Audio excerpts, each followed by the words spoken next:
Welcome to Whispering Willow's Sleep, soft-spoken tales to slow the day's thoughts and carry you toward peaceful sleep.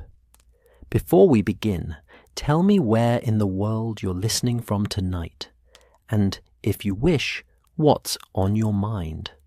I read every note and love keeping quiet company across distances. If this brings you peace, a like and subscribe help me make more nightbound stories. And if you'd like to support even further, you can buy me a coffee through the link in the description. Now, settle in, get comfortable, and breathe with me as we begin. The fog came to Whitechapel like an old friend who'd overstayed their welcome, thick and grey and smelling of coal smoke, mixed with something vaguely organic that the Thames refused to name. It pressed against the gas lamps along Commercial Street, turning their amber glow into soft, bleeding halos that seemed to pulse with each breath of wind from the river. The cobblestones beneath were slick with evening damp, reflecting those lights in fractured patterns that shifted as Dr. John Watson made his way home, his walking stick tapping a steady rhythm against the stones. Tap, tap, tap, a sound that felt reassuring in its predictability, though tonight it seemed to echo longer than it should, as if the fog itself were listening. Watson paused at the corner of Hanbury Street, not because he was lost.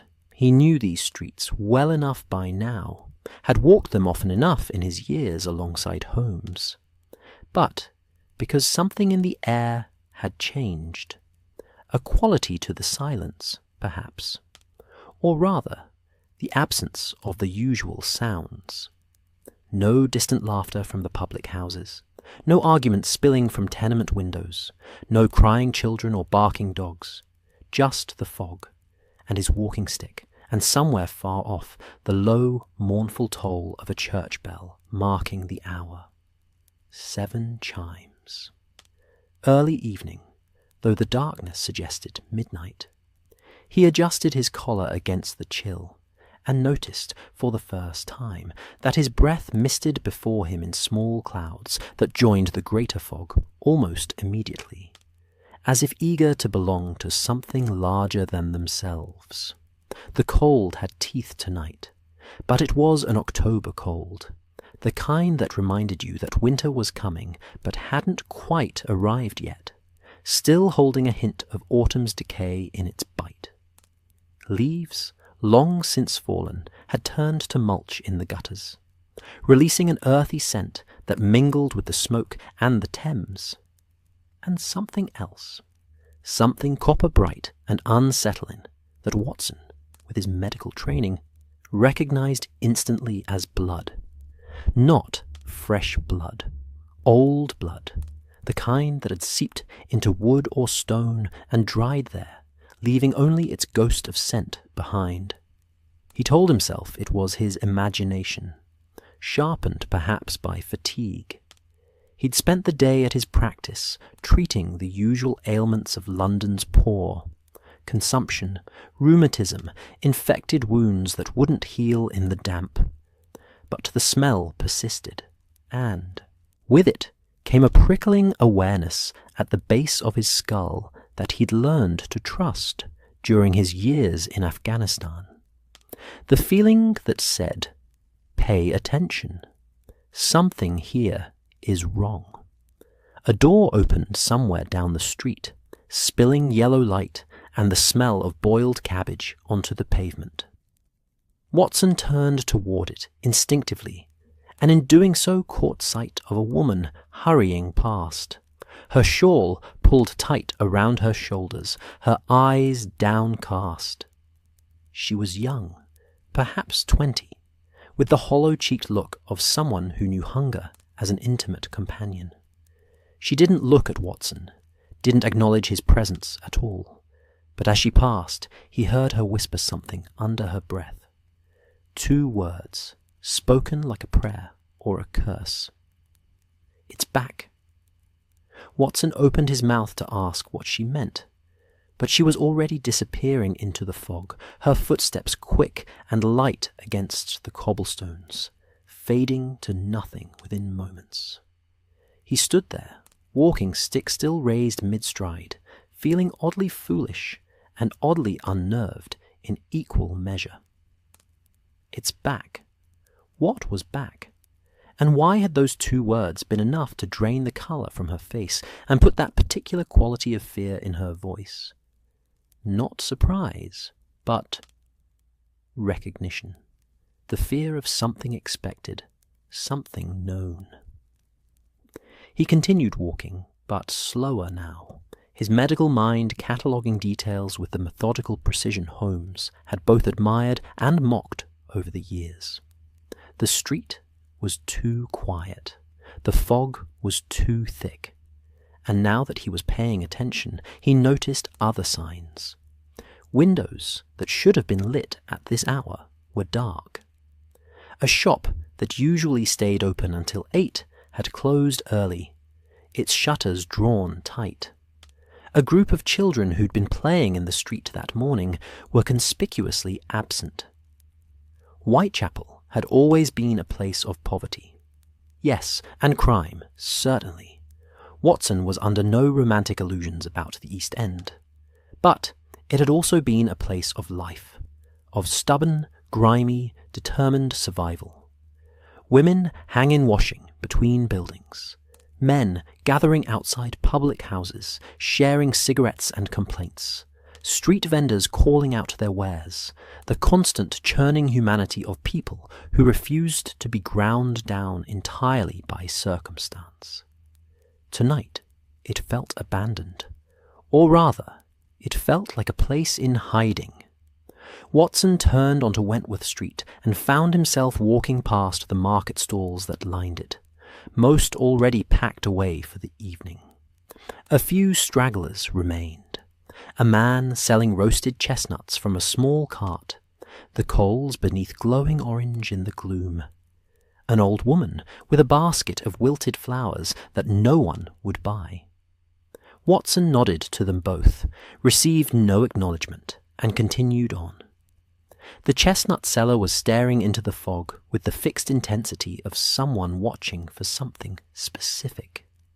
His hand, Watson noticed, rested on a thick wooden club propped against the cart. "Evening?" Watson said, his voice sounding too loud in the muffled quiet. The man's eyes flicked to him, assessed him quickly, coat too fine for this neighbourhood, bearing too straight, accent too educated, and dismissed him just as quickly, returning his gaze to the fog. But the old woman, she looked at Watson properly, and her eyes were rheumy but sharp, the kind of sharp that came from seeing too much and surviving it anyway. "You'll want to be getting home, sir," she said, her voice cracked but firm. "Not a night for wandering." "Oh?" Watson kept his tone light, curious, but not alarmed. "Any particular reason?" The woman and the chestnut seller exchanged a glance, the kind of wordless communication that passed between people who'd lived side by side for years, who understood each other's dialects of silence. Then the woman leaned forward slightly, her voice dropping to something that wasn't quite a whisper, but was clearly meant to be private. "There's been another one." "Another what?" But she was already turning away, gathering her basket, muttering something that might have been a prayer, or might have been a curse. The chestnut seller spoke without looking at Watson, his eyes still fixed on the fog, his hand still on his club. "Best get indoors, sir. Lock your doors. Don't open them for anyone." Watson felt a flash of irritation. He was a grown man, a veteran, perfectly capable of walking through London at evening without needing warnings from street vendors. But the feeling died almost as soon as it arose. Because there was something in the man's voice that wasn't theatrical, wasn't the affected concern of someone trying to sell a story or extract sympathy. It was genuine. It was fear. "What's happened?" Watson asked, more gently now. The man finally looked at him, really looked at him, and Watson saw exhaustion in his face, the kind that came from sleepless nights and constant vigilance. "You don't know?" "Thought everyone knew by now. It's all anyone's talking about, though they're doing their talking behind locked doors these days." "I've been at my practice all day," Watson explained. "Haven't heard the news." The chestnut seller laughed, but there was no humour in it. "News. Right. That's one word for it." He paused, seemed to be weighing something, then continued. "There's been attacks. 3 of them now, maybe 4 depending on who you ask. People found in the alleys, torn up bad. Real bad. The kind of bad that don't come from any knife or club." Watson's medical training immediately presented him with several possibilities. Severe lacerations, blunt force trauma, perhaps defensive wounds indicating a struggle. But before he could ask for more details, the old woman had returned, apparently unable to leave well enough alone. "It's the werewolf," she said, and there was no hesitation in her voice, no doubt. Just flat, tired certainty. "It's come back, just like the old stories said it would. Comes every 30 years, regular as clockwork. My grandmother told me about it when I was a girl, and her grandmother told her. Now, it's here again, and we're paying for the sins of the past. We are." Watson opened his mouth to offer a rational explanation. There was no such thing as werewolves, of course. These were the 1890s. They had electric lights and telephones and scientific understanding. But something stopped him. Perhaps it was the look in the woman's eyes. Perhaps it was the fog pressing close around them. Perhaps it was simply that he'd seen enough in his life, both with Holmes and before Holmes, to know that certainty was a luxury the world rarely afforded. "Where did these attacks happen?" he asked instead. "First one was on Dorset Street," the chestnut seller said. "Week ago, Monday. Woman named Mary Kelly worked the streets. Found her in a doorway at dawn, throat torn open. Police said it was a client gone mad, but the wounds—" He shook his head. "I seen knife wounds, sir. I seen what men do to each other when they're drunk and angry. This wasn't that." "Second was on Thrall Street," the old woman added. "Man this time, docker named Jack Foster. Strong fellow, could lift a barrel of rum over his head easy as you please. Found him in an alley, ripped up like something had been feeding on him." The way she said feeding made Watson's skin prickle. "And the third?" "Last night," the chestnut seller said quietly. "Boy, couldn't have been more than 15. Apprentice to a butcher. They found him this morning in the yard behind the 10 Bells pub.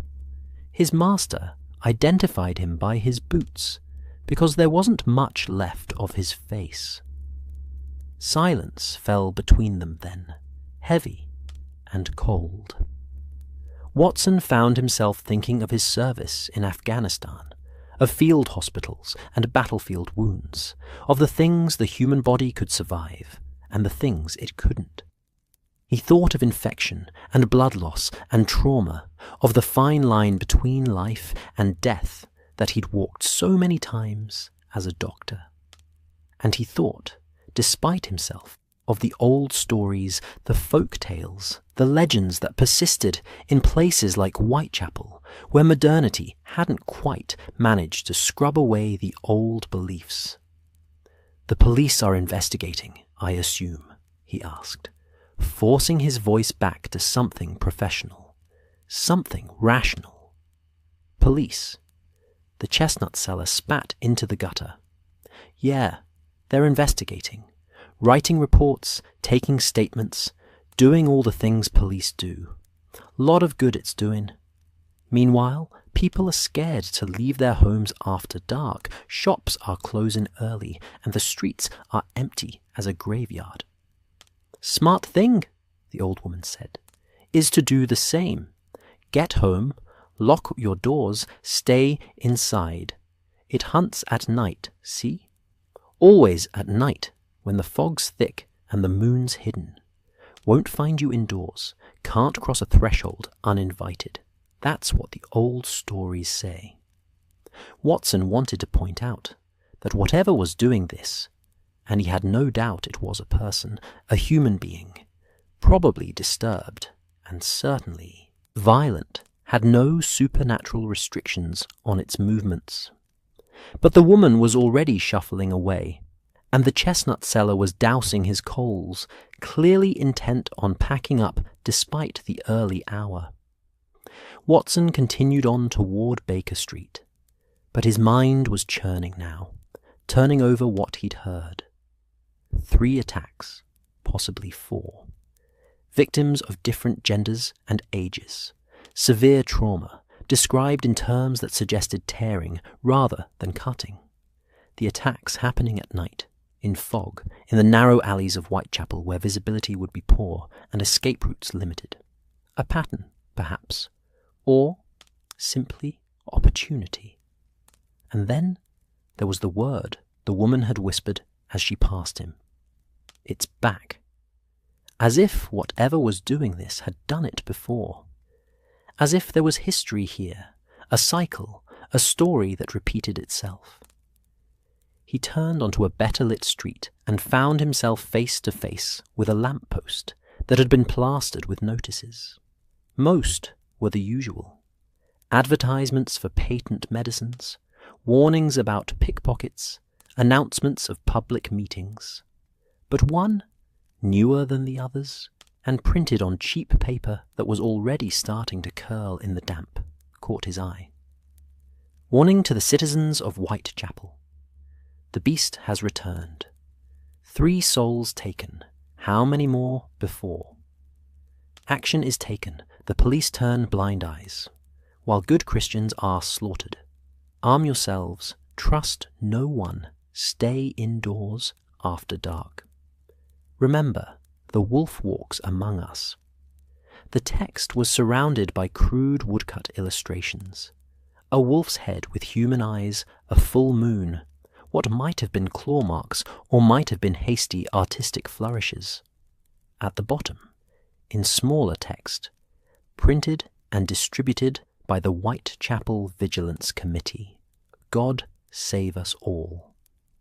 Watson tore the notice down, folded it carefully, and slipped it into his coat pocket. Holmes would want to see this. Holmes, with his keen mind and his insistence on rational explanation, his absolute certainty that every mystery had a human solution, every seemingly supernatural occurrence a logical cause. But as Watson walked the final blocks to Baker Street, as the fog thinned slightly, and the gaslights grew more frequent, and the neighborhoods grew incrementally safer and cleaner, he found himself thinking about that moment in the street, that flash of copper-bright scent, that instinctive warning from his soldier's mind. He found himself thinking about the woman's whisper. It's back. He found himself thinking about wounds that didn't come from knives. And he found himself wondering, despite his medical training, despite his years of rational thought, despite everything Holmes had taught him about the importance of evidence and logic, he found himself wondering what exactly was hunting in the fog-wrapped alleys of Whitechapel. What walked among them, wearing the shape of something that should not exist? What had come back? The thought followed him all the way home, patient and persistent, like footsteps in, the fog that matched his own pace exactly, but never quite caught up. He told himself it was imagination, exhaustion, the suggestive power of folk tales and frightened faces.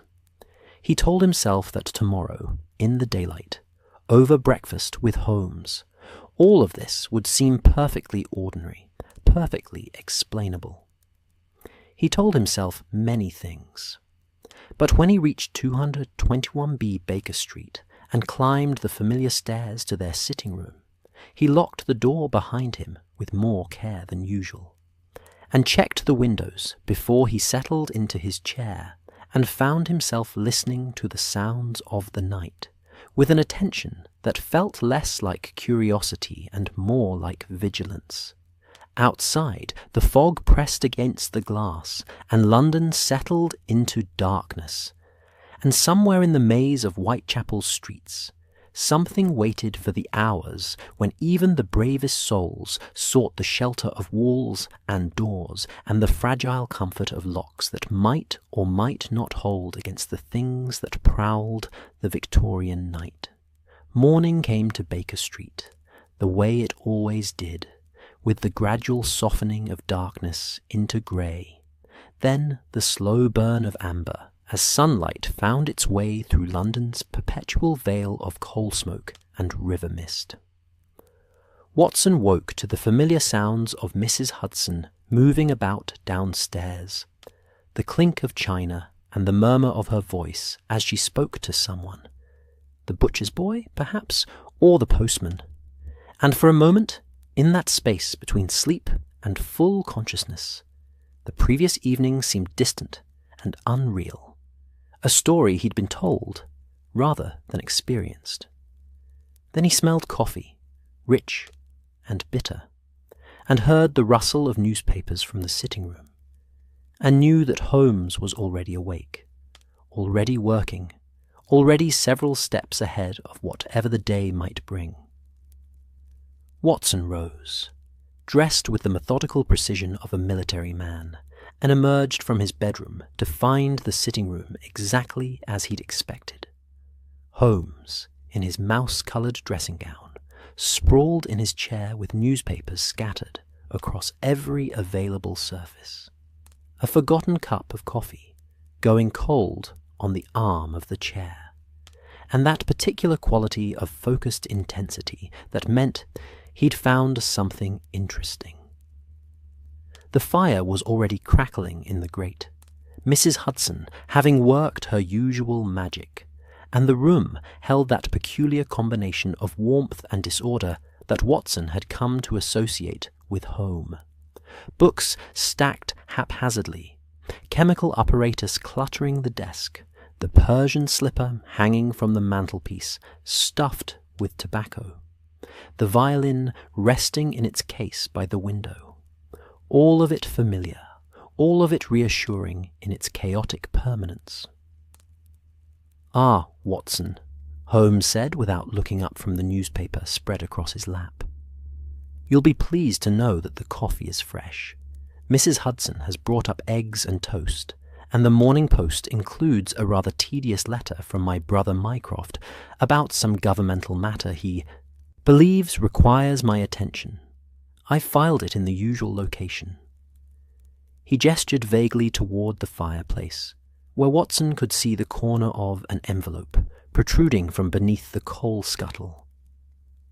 "Good morning to you as well," Watson said, pouring himself coffee from the pot on the side table. The cup was warm in his hands, the steam rising with that slight bitterness that promised alertness. He took his usual chair opposite Holmes and reached for the toast. "You're up early." "I haven't been to bed," Holmes replied, finally looking up, and Watson saw the telltale signs, eyes bright with that feverish energy that came when Holmes was on the scent of something, fingers stained with ink, hair more dishevelled than usual. "Sleep is for the unoccupied mind, Watson, and mine has been rather busy." Watson bit into his toast, perfectly done. Mrs. Hudson never failed, and raised an eyebrow. "Dare I ask?" Holmes smiled, the quick, sharp smile of a fox who'd found the hen-house unlocked. "You walked through Whitechapel last evening, Commercial Street, then Wentworth, then a brief stop to speak with a chestnut vendor and an elderly flower seller. You arrived home at approximately 7:15, locked the door with unusual care, and spent some time at the window before retiring. You were unsettled, but not frightened, curious, but cautious. And you have something in your coat pocket that you're debating whether to show me. Watson had long since stopped being surprised by Holmes's deductions, but he still found them impressive. The mud on my boots gave away my route, I suppose. Among other things, the particular clay composition of Wentworth Street is quite distinctive, and you have traces of coal ash on your left shoulder that suggest you stood downwind of a roasting chestnut cart for several minutes. There's also a slight discoloration on your right hand, cheap printer's ink, the kind used for the penny dreadfuls and public notices that get plastered about the East End. You touched something recently printed, folded it carefully, and placed it in your pocket. Holmes leaned forward slightly. So, what did the notice say? Watson couldn't help but smile as he retrieved the crumpled warning from his coat and handed it over. "You're showing off." "Always," Holmes agreed cheerfully, unfolding the paper and scanning it with rapid eyes. His expression shifted subtly, not quite a frown, but a tightening around the mouth that Watson recognized as disapproval mixed with interest.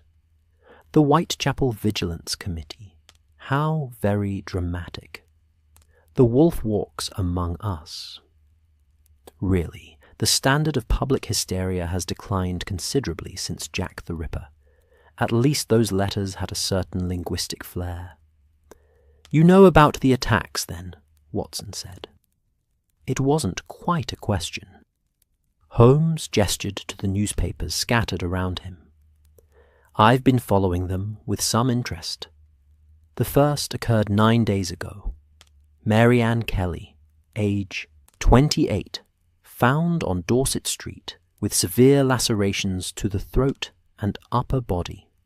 The second, 5 days later, Jack Foster, dock worker, discovered in an alley off Thrall Street with similar wounds plus significant trauma to the face and chest. The third, just yesterday morning, Thomas Cooper, butcher's apprentice, found behind the 10 Bells public house, injuries consistent with the previous 2. He tossed the notice onto the pile of papers. "The press has been admirably restrained so far, but that won't last. Hysteria, as you can see, is already brewing." Watson set down his coffee cup. "The people I spoke to last night were genuinely frightened. Not just concerned, Holmes, frightened. The streets were empty, shops closing early, everyone hurrying home before dark." "Fear is contagious," Holmes said, settling back in his chair and steepling his fingers beneath his chin. A gesture Watson knew meant he was organizing his thoughts. Particularly in places like Whitechapel, where life is already precarious and the margin between survival and disaster is narrow. Add a series of violent deaths, a few suggestive details, and some creative interpretation, and you have the perfect conditions for mass panic. "The wounds, though," Watson pressed. "The vendor described them as tears, rather than cuts. And the victims, they're varied. Different ages, different occupations, different circumstances. What kind of attacker would target such a disparate group?" Holmes finished. "An excellent question, Watson, and one that immediately eliminates several possibilities. This isn't a jealous lover or a business rival. It's not someone targeting a specific type of victim for personal gratification. And it's not a common robbery gone wrong, as none of the victims were robbed." He paused. "Which means we're looking at something else entirely." Watson leaned forward. Such as?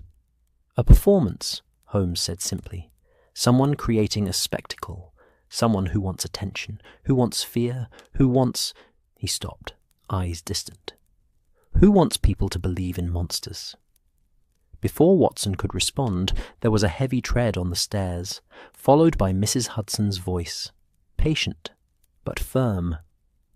Now, Inspector, you know Mr. Holmes doesn't appreciate being disturbed before 9, and... This can't wait, Mrs. Hudson. The voice was familiar. Inspector Lestrade of Scotland Yard, sounding harried and exhausted. Mr. Holmes, are you in? Come up, Lestrade, Holmes called, a note of satisfaction in his voice. Watson and I were just discussing your case. Lestrade appeared in the doorway moments later, hat in hand, coat slightly askew, looking like a man who'd been awake all night and expected to be awake many more. He was a small man with a sharp, intelligent face and the perpetually worried expression of someone who carried too much responsibility on narrow shoulders. Watson had always liked him, despite Holmes's occasional dismissiveness. Lestrade was competent, thorough, and had the rare quality of knowing when he was out of his depth and needed help. "Thank God you're here," Lestrade said, addressing both of them, but looking primarily at Holmes. "I was afraid you might have gone off to Sussex or something, chasing bees or whatever it is you do when you're bored." "I am never bored when London provides such entertainment," Holmes said dryly. "Sit down, Inspector. You look as though you're about to collapse. Watson, pour the man some coffee. He'll need it." Lestrade sank into the chair Watson had just vacated, accepting the coffee with a grateful nod. "You've heard about the Whitechapel attacks?" "We've been discussing them," Holmes confirmed. 3 victims, 9 days, escalating frequency. The press hasn't made the connection yet, or if they have, they're being remarkably restrained. That won't last past this afternoon's editions, I suspect. "It won't," Lestrade agreed grimly. "That's partly why I'm here. The Commissioner is breathing down my neck, the local officers are at their wits' end, and the citizens are ready to form a lynch mob.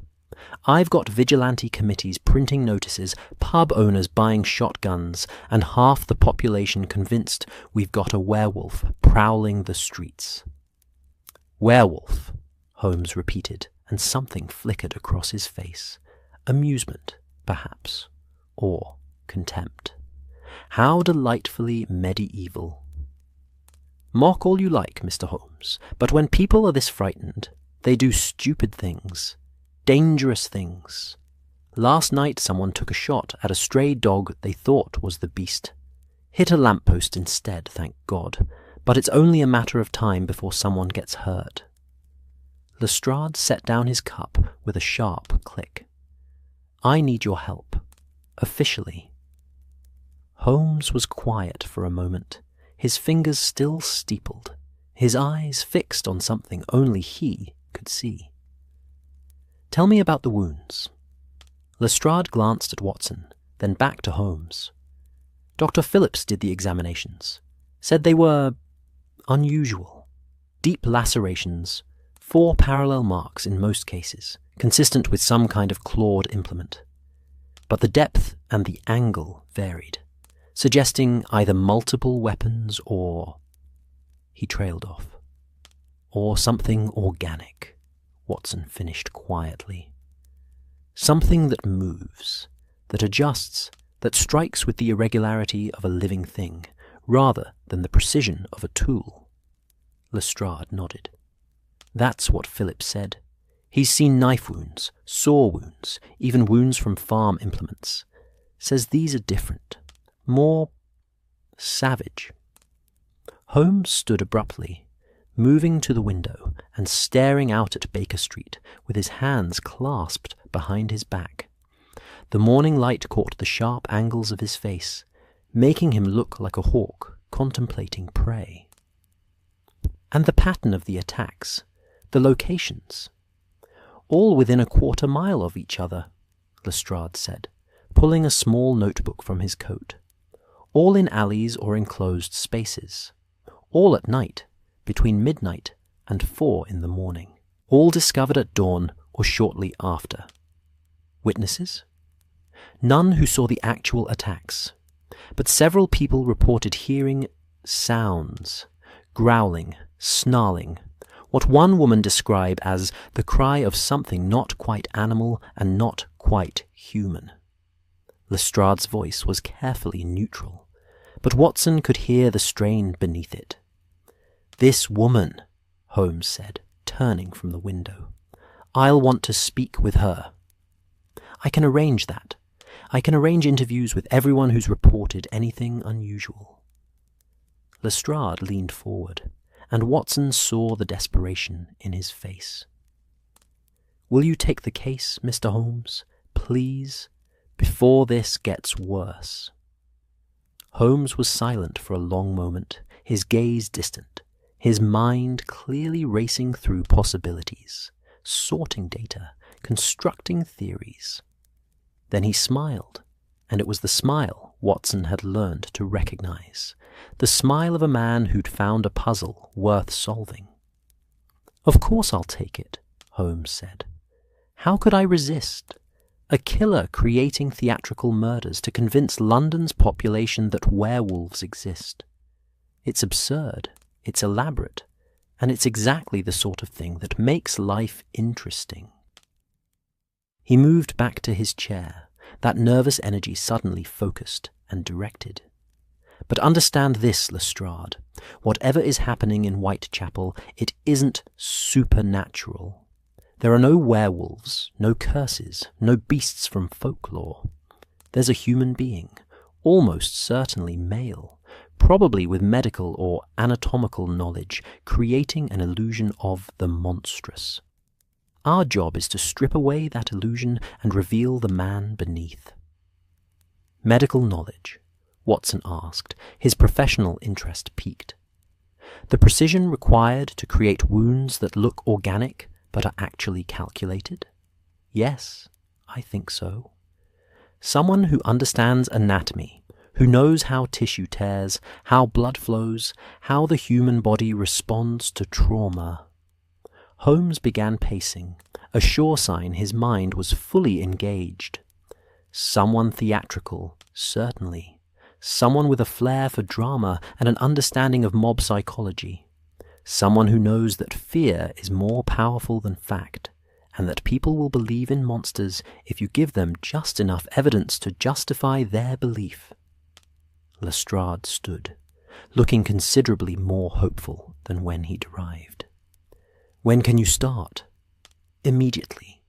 Watson and I will visit the sites of the attacks this afternoon, examine whatever evidence remains. I'll also want to see Dr. Phillips's reports, speak with the witnesses, and review any physical evidence the police have collected."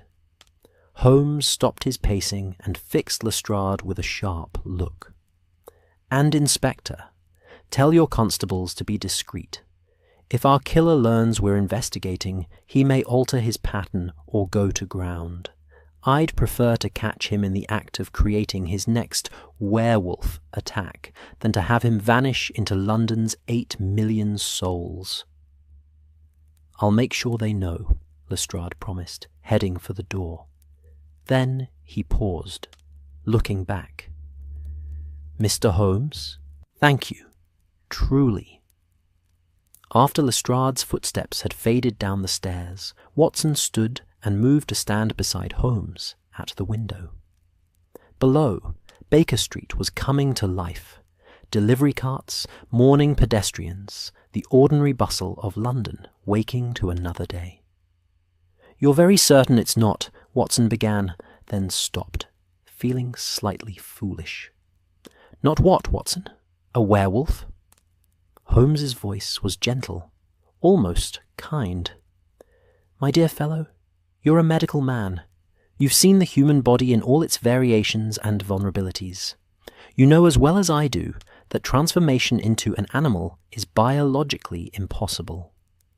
No curse can rewrite bone structure or redistribute muscle mass. No full moon can alter the fundamental nature of human physiology. I know, Watson said quietly, but the people I spoke to last night, Holmes, their fear was real, and there was something in the air. Something that made your soldier's instincts wake up, Holmes finished. Yes, I noticed the way you checked the windows last night, the extra care you took with the lock. He turned to face Watson fully. Your instincts aren't wrong, my friend. There is something dangerous in Whitechapel, something predatory and cruel and calculating. But it walks on 2 legs, not 4. It thinks with a human mind, not an animal one. And that, Watson, makes it far more dangerous than any folklore monster could ever be. Watson nodded slowly, but as he looked out at the peaceful morning street, he found himself thinking again of that copper-bright scent, of the empty streets, of the whispered words. It's back. When do we leave? He asked. Holmes clapped him on the shoulder, a rare gesture of affection. This afternoon. But first, breakfast. Mrs. Hudson will be disappointed if we let her eggs grow cold, and will need our strength. He moved toward the table, then paused. Besides, Watson, there's something I want to check in my files first. A reference, a connection, something that's nagging at the edge of my memory. About werewolves. About patterns, Holmes corrected. About cases that seem impossible until you find the human hand behind them. About the difference between what people believe and what is actually true. He sat down and reached for his coffee, his expression thoughtful. And about the fact that sometimes, Watson, the most dangerous illusions are the ones we want to believe. Outside, the sun continued its climb through London's grey sky, and somewhere in Whitechapel, in those narrow streets and dark alleys, something waited. Something that had killed 3 times already. Something that would, if Holmes's instincts were correct, kill again. But whether it was man or beast, whether it was madness or method, whether it was as simple as Holmes believed or as complex as Watson feared, that remained to be seen. The game, as Holmes would say, was afoot. The hansom cab rattled through London's streets with that peculiar rhythm that Watson had long since learned to find meditative rather than jarring. The clip-clop of hooves on cobblestone, the creak of leather and wood, the distant sounds of a city going about its endless business. They'd left Baker Street shortly after 1 o'clock, Holmes having spent the intervening hours buried in his files and index cards, that vast repository of crime and criminals that he maintained with the dedication of a monk illuminating manuscripts. He'd found something, Watson could tell. Not the answer. It was too early for that. But a thread, a connection, something that made his eyes bright and his movements quick. But when Watson had asked, Holmes had simply smiled and said, "Patience, my dear fellow. Let's see what the crime scenes tell us first. Theory without data is a dangerous indulgence." Now they were crossing from the relative prosperity of the West End into the gradually declining neighbourhoods that led toward Whitechapel, and Watson watched the transformation through the cab window with the eye of someone who'd spent years observing London's many faces. The buildings grew closer together, pressing in on narrow streets like conspirators sharing secrets. The shopfronts became shabbier, their goods displayed with more desperation than pride. The people moved differently here, faster, warier, with the particular alertness of those for whom life was a constant negotiation with scarcity. The fog hadn't lifted entirely from the previous night, but rather had settled into a thin haze that softened edges and muted colours, giving everything a watercolour quality, as if the city itself were becoming indistinct, uncertain of its own solidity. The afternoon light, such as it was, filtered through coal smoke and river mist to create a perpetual twilight, even at the day's height. This was London's underbelly, Watson thought. Not its worst. That would come when full darkness fell. But a place where the veneer of Victorian respectability wore thin enough to show the older, harder city beneath. Holmes sat opposite him, still and watchful, his keen eyes cataloguing everything. The faces in the street, the condition of the buildings, the small details that most people would miss, but that he would later recall with perfect clarity if needed. He was dressed for the neighbourhood, Watson noticed, not in his usual sharp suit, but in rougher clothes, a worker's cap pulled low, transforming himself from gentleman detective into something that might blend with the streets they were about to walk. "You should have worn something less conspicuous," Holmes observed, as if reading Watson's thoughts. "That coat marks you as clearly as if you wore a sign saying, 'Doctor from a better neighbourhood.'" "I'm a doctor from a better neighbourhood," Watson replied mildly, "and I've no intention of pretending otherwise." Holmes smiled. Honesty, how refreshingly impractical. But there was approval in his voice, the kind that came when Watson refused to be what Holmes thought he should be, and Holmes respected him for it. The cab deposited them at the corner of Commercial Street and Dorset Street, and Watson paid the driver, while Holmes stood taking in the scene with that peculiar intensity he brought to every investigation. It was, Watson thought, as if Holmes could see more than was actually there, not in any mystical sense, but simply because he noticed everything and forgot nothing, building layer upon layer of observation until a complete picture emerged. Dorset Street was narrow, lined with lodging houses and small shops that catered to the neighbourhood's transient population. Laundry hung between windows, limp in the damp air.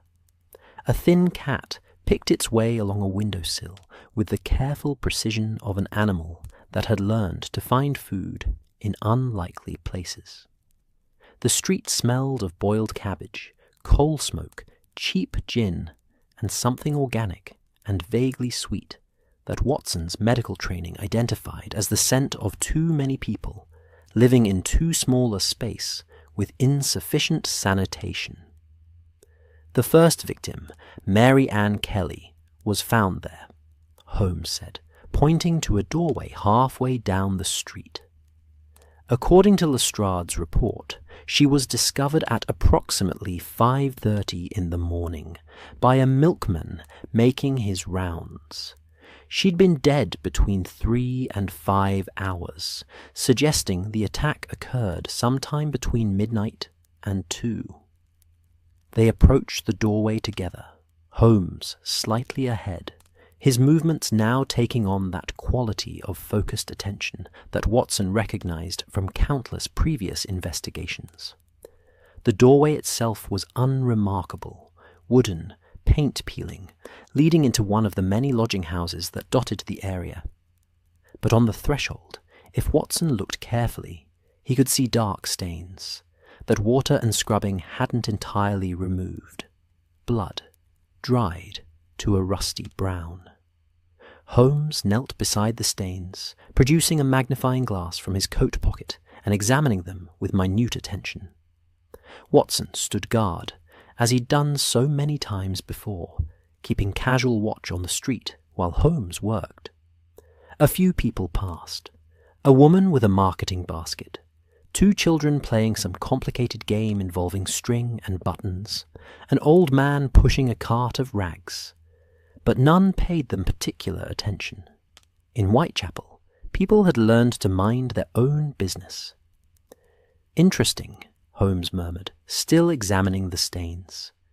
"Very interesting indeed. What do you see?" "What I don't see, Watson. That's always more telling." Holmes stood, brushing off his knees. "The blood pattern is wrong for a simple throat slashing. There's spatter here and here." He pointed with his magnifying glass, suggesting arterial spray. "But the distribution is odd. Too scattered, too random, as if the attack came from multiple angles simultaneously." Watson moved closer, his medical training engaging, despite his reluctance to think too clinically about a woman's violent death. "Could she have been moving? Fighting back?" "Possibly. Probably, in fact. But look at the concentration here, at the threshold itself. This is where she fell, where the majority of blood pooled. Yet the spatter extends outward in an arc that suggests—" Holmes paused, his brow furrowed. "That suggests the attacker was moving rapidly, striking from different positions, not standing still and cutting, but lunging, withdrawing, lunging again." "Like an animal," Watson said quietly. Holmes shot him a sharp look. "Like someone imitating an animal's attack pattern. There's a significant difference." He turned to examine the doorframe, running his fingers along the wood. "And here, you see? 4 parallel scratches, deep enough to splinter the wood. Made with some kind of clawed implement, I'd wager. Something designed to leave exactly this kind of mark." Watson examined the scratches. They were indeed parallel, spaced perhaps 2 inches apart, gouged into the wood with considerable force. They looked, he had to admit, disturbingly organic. Not the clean cuts of a blade, but the ragged tears of something with points and edges that caught and pulled. "What kind of implement could make marks like these?" Watson asked. "That, my dear Watson, is precisely what we need to determine." Holmes produced a small notebook and began sketching the scratch patterns with quick, precise lines.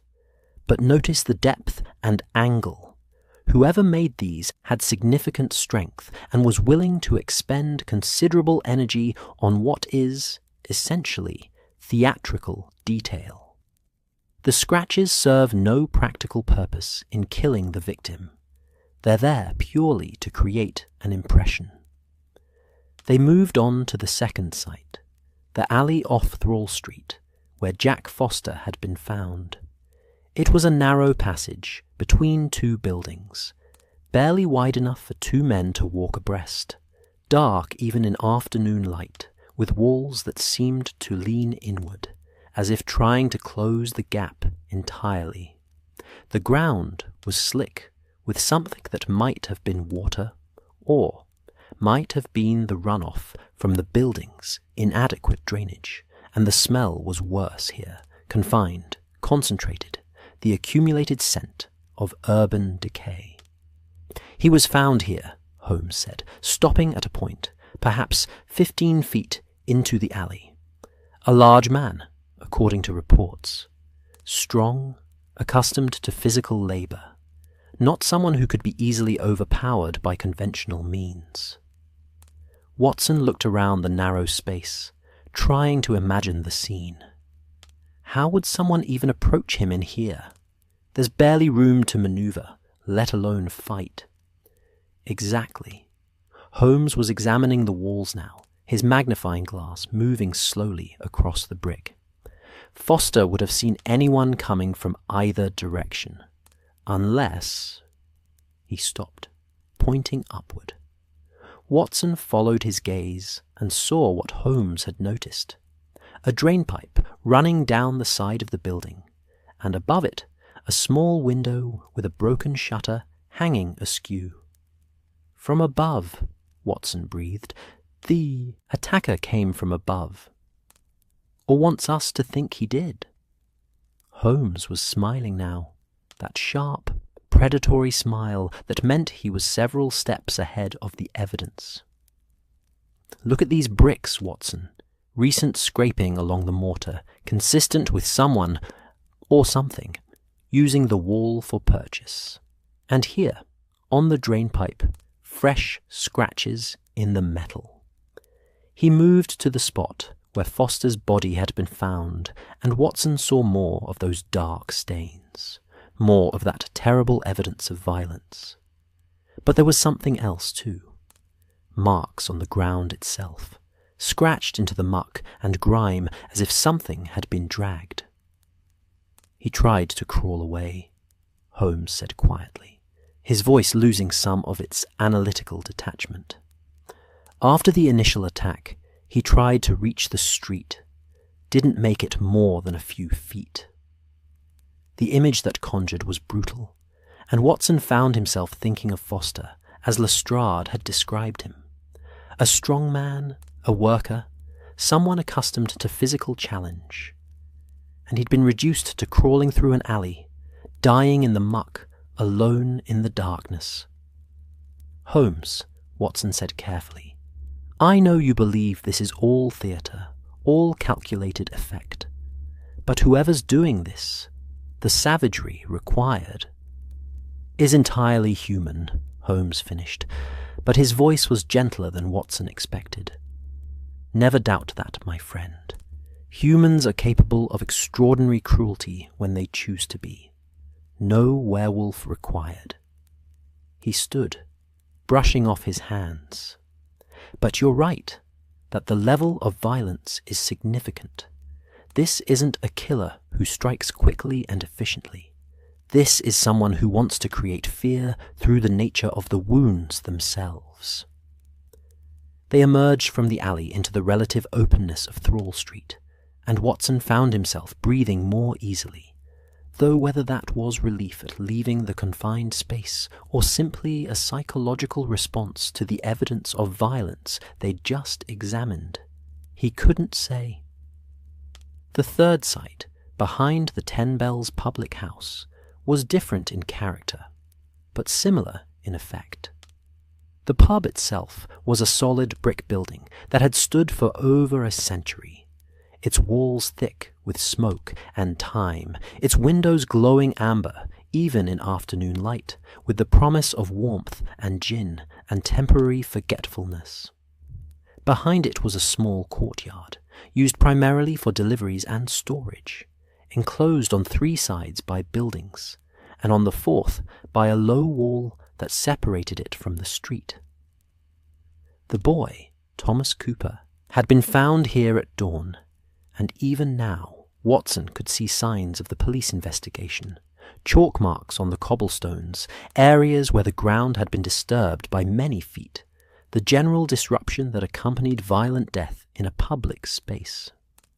"The butcher's apprentice," Holmes said, standing at the centre of the courtyard and turning slowly, taking in every angle. 15 years old, working late to prepare for the next day's trade. According to Lestrade, he was last seen alive around 11 o'clock when his master left for the night, told the boy to finish cleaning and lock up. "He was alone," Watson said, understanding. "He was alone," Holmes confirmed, "in an enclosed space, late at night, with limited visibility, and yet—" He moved to the wall that separated the courtyard from the street. "And yet he should have been relatively safe. This isn't an alley or a doorway. It's a defined space with limited access points. To attack him here, the killer would have had to enter the courtyard deliberately." Watson examined the wall. It was perhaps 4 feet high, easily climbable by anyone reasonably agile. "Could have come over this." "Could have," Holmes agreed. "But look at the courtyard itself. No blood trail leading to the wall. No signs of the attack beginning anywhere but right here in the center." He pointed to the spot where the chalk marks were most concentrated. The boy was attacked where he stood, which suggests he didn't see the danger coming, didn't try to run or defend himself until it was too late. Perhaps he knew his attacker, Watson suggested, someone he trusted enough not to be alarmed by their presence. Holmes tilted his head, considering. Possible, but the nature of the attack suggests surprise rather than betrayal. If he knew and trusted his killer, there would likely have been conversation, approach, some kind of interaction before the violence began.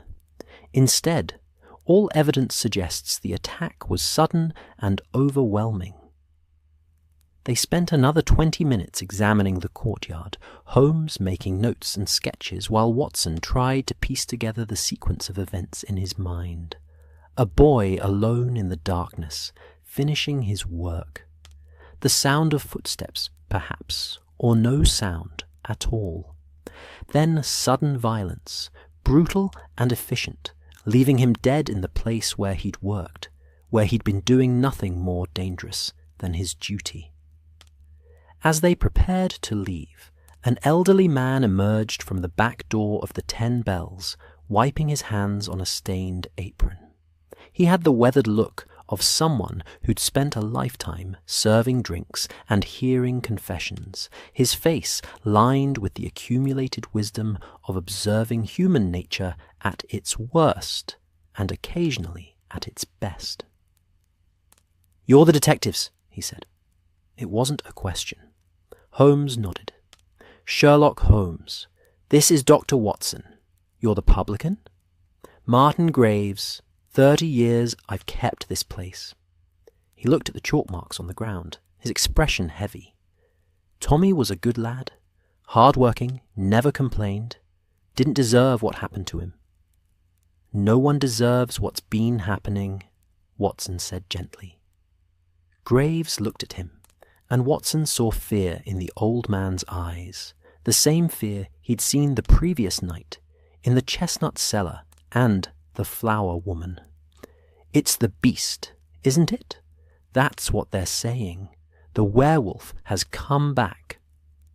Holmes opened his mouth, undoubtedly to offer a rational explanation, but Watson surprised himself by speaking first. "What do you think, Mr. Graves? You've lived here 30 years. Have you heard the old stories?" Graves was quiet for a long moment, his gaze distant. "My grandmother used to tell them. Said it came in her grandmother's time, back in the early 1800s. Series of killings, just like now. Blamed it on a werewolf then, too. Vigilante groups, mass hysteria, innocent people accused and nearly lynched." He shook his head. "Then it stopped as suddenly as it started. No one ever caught, no one ever charged. Just stopped." "And now people believe it's returned," Holmes said, his voice neutral. "People believe what they need to believe to make sense of senseless things," Graves replied, and Watson found himself struck by the simple wisdom in that. Could be a werewolf, could be a madman who thinks he's a werewolf, could be someone who wants us to think it's a werewolf while he does his business undisturbed. He met Holmes's eyes. "Which is it, Mr. Holmes?" "That," Holmes said quietly, "is what we intend to discover." They left Graves standing in his courtyard, staring at the chalk marks and the bloodstains, and made their way back toward Commercial Street, where they could find a cab. The afternoon was fading now, the perpetual twilight deepening toward true evening, and Watson noticed that the streets were already emptying. People hurrying home earlier than usual, shopkeepers closing early. That same atmosphere of anxious retreat he'd sensed the previous night. "Well," Watson asked as they walked, "what have we learned?" Holmes was quiet for a moment, his hands clasped behind his back, his expression thoughtful. "We've learned that our killer is methodical, physically capable, and has some knowledge of anatomy, enough to know where to strike for maximum blood flow and visual impact. We've learned that he's willing to take risks, entering enclosed spaces and attacking even large, strong victims. We've learned that he's creating a specific impression, using theatrical elements like the scratch marks to reinforce the werewolf narrative. But there are inconsistencies, Watson, small things that don't quite fit the pattern. Holmes stopped walking, turning to face his friend. The angle of some of the wounds, the distribution of blood spatter, the way the victims died, all three showed signs of genuine surprise, suggesting they didn't perceive the threat until it was too late. That speaks to an attacker who can move very quietly, very quickly, and strike with devastating efficiency. Which a skilled human could do, Watson said, but he heard the question in his own voice. Which a skilled human could certainly do, Holmes agreed. But the combination of speed, strength, silence, and savage violence. It's unusual, Watson, not impossible, but unusual. He resumed walking. We need more data. I want to see Dr. Phillips's reports, examine the bodies if possible. I want to speak with witnesses, understand the timeline more precisely. And I want to know more about these old stories, these legends of werewolves in Whitechapel's past. They found a cab on Commercial Street as the gas lamps were being lit, their flames sputtering to life in the gathering dusk. As Watson climbed in, he looked back at the streets they were leaving, at the narrow alleys and dark doorways, at the windows being shuttered and the doors being locked. Somewhere in that maze of poverty and fear, something was hunting. Something that killed with savage efficiency and left marks that looked disturbingly like the work of claws, rather than blades. Holmes believed it was human theatre, an elaborate illusion designed to create panic. But as Watson settled into the cab and listened to the horses' hooves on cobblestone carrying them back toward Baker Street, and safety and light, he found himself thinking about what Martin Graves had said. People believe what they need to believe to make sense of senseless things. And he wondered if perhaps that applied not just to the frightened people of Whitechapel, but to rational men like himself and Holmes, who needed to believe in human explanations, because the alternative was simply too unsettling to contemplate. The cab rolled on through the darkening streets, and behind them, Whitechapel settled into another uneasy night, waiting to see if the beast would claim a fourth victim before morning came. The next 3 days passed in that peculiar rhythm that Watson had come to associate with Holmes in full investigative mode. Long hours of meticulous work punctuated by sudden bursts of activity, periods of intense focus followed by stretches of brooding silence. Baker Street became a command centre of sorts, with papers and reports and a photograph spread across every surface. A map of Whitechapel pinned to the wall with coloured strings connecting the sites of the attacks, and Holmes himself moving between it all like a conductor, orchestrating some complex symphony only he could hear. Watson had returned to his practice, seeing patients during the day, Mrs. Henderson's persistent cough, young Timothy Blake's infected thumb, the elderly Mr. Pearson's rheumatism that no amount of laudanum seemed to ease. But his mind kept drifting back to those dark streets, those blood-stained thresholds, those scratches in wood and brick that looked too organic to be tools, yet too precise to be random. In the evenings, he would return to Baker Street to find Holmes surrounded by documents. Dr. Phillips's autopsy reports, police statements from witnesses, newspaper clippings dating back decades, even old parish records that Holmes had somehow obtained from churches in the Whitechapel area. The detective read voraciously, his sharp eyes scanning pages at speeds that seemed impossible, his mind cataloguing and cross-referencing with that inhuman precision that made him both brilliant and occasionally insufferable.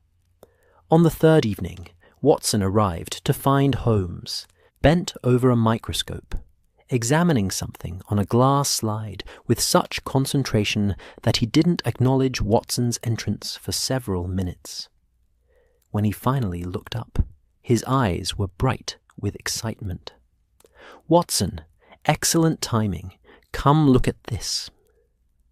Watson set down his medical bag and moved to the microscope, peering through the eyepiece at what appeared to be fibres of some kind, dark and coarse against the illuminated background. "Hair. Animal hair," Holmes confirmed. "Found at the scene of the third attack, caught on a nail protruding from the courtyard wall. Dr. Phillips sent it over with the rest of the physical evidence." He leaned back in his chair, steepling his fingers in that characteristic gesture. "Canine, most likely. Large breed, possibly wolf or wolf hybrid." Watson straightened, feeling a chill that had nothing to do with the temperature of the room. "A wolf? In London?" "There are no wild wolves in England, Watson. Haven't been for centuries. But there are collectors, private menageries, travelling shows that keep exotic animals. And there are people who breed dogs with wolf blood for various purposes.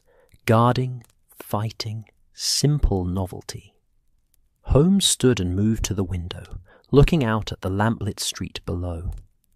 "The question is, how did wolf hair end up at a murder scene in Whitechapel?" "Could the killer be using a trained animal?" Watson suggested, though even as he said it, the idea seemed far-fetched. "Setting a wolf or wolf dog on victims?" "Possible, but impractical. A trained attack animal would leave different wound patterns, and there would be other evidence. Paw prints, saliva, the scent that other dogs would react to. None of that has been reported." Holmes turned back from the window. "No, I think the hair is deliberate.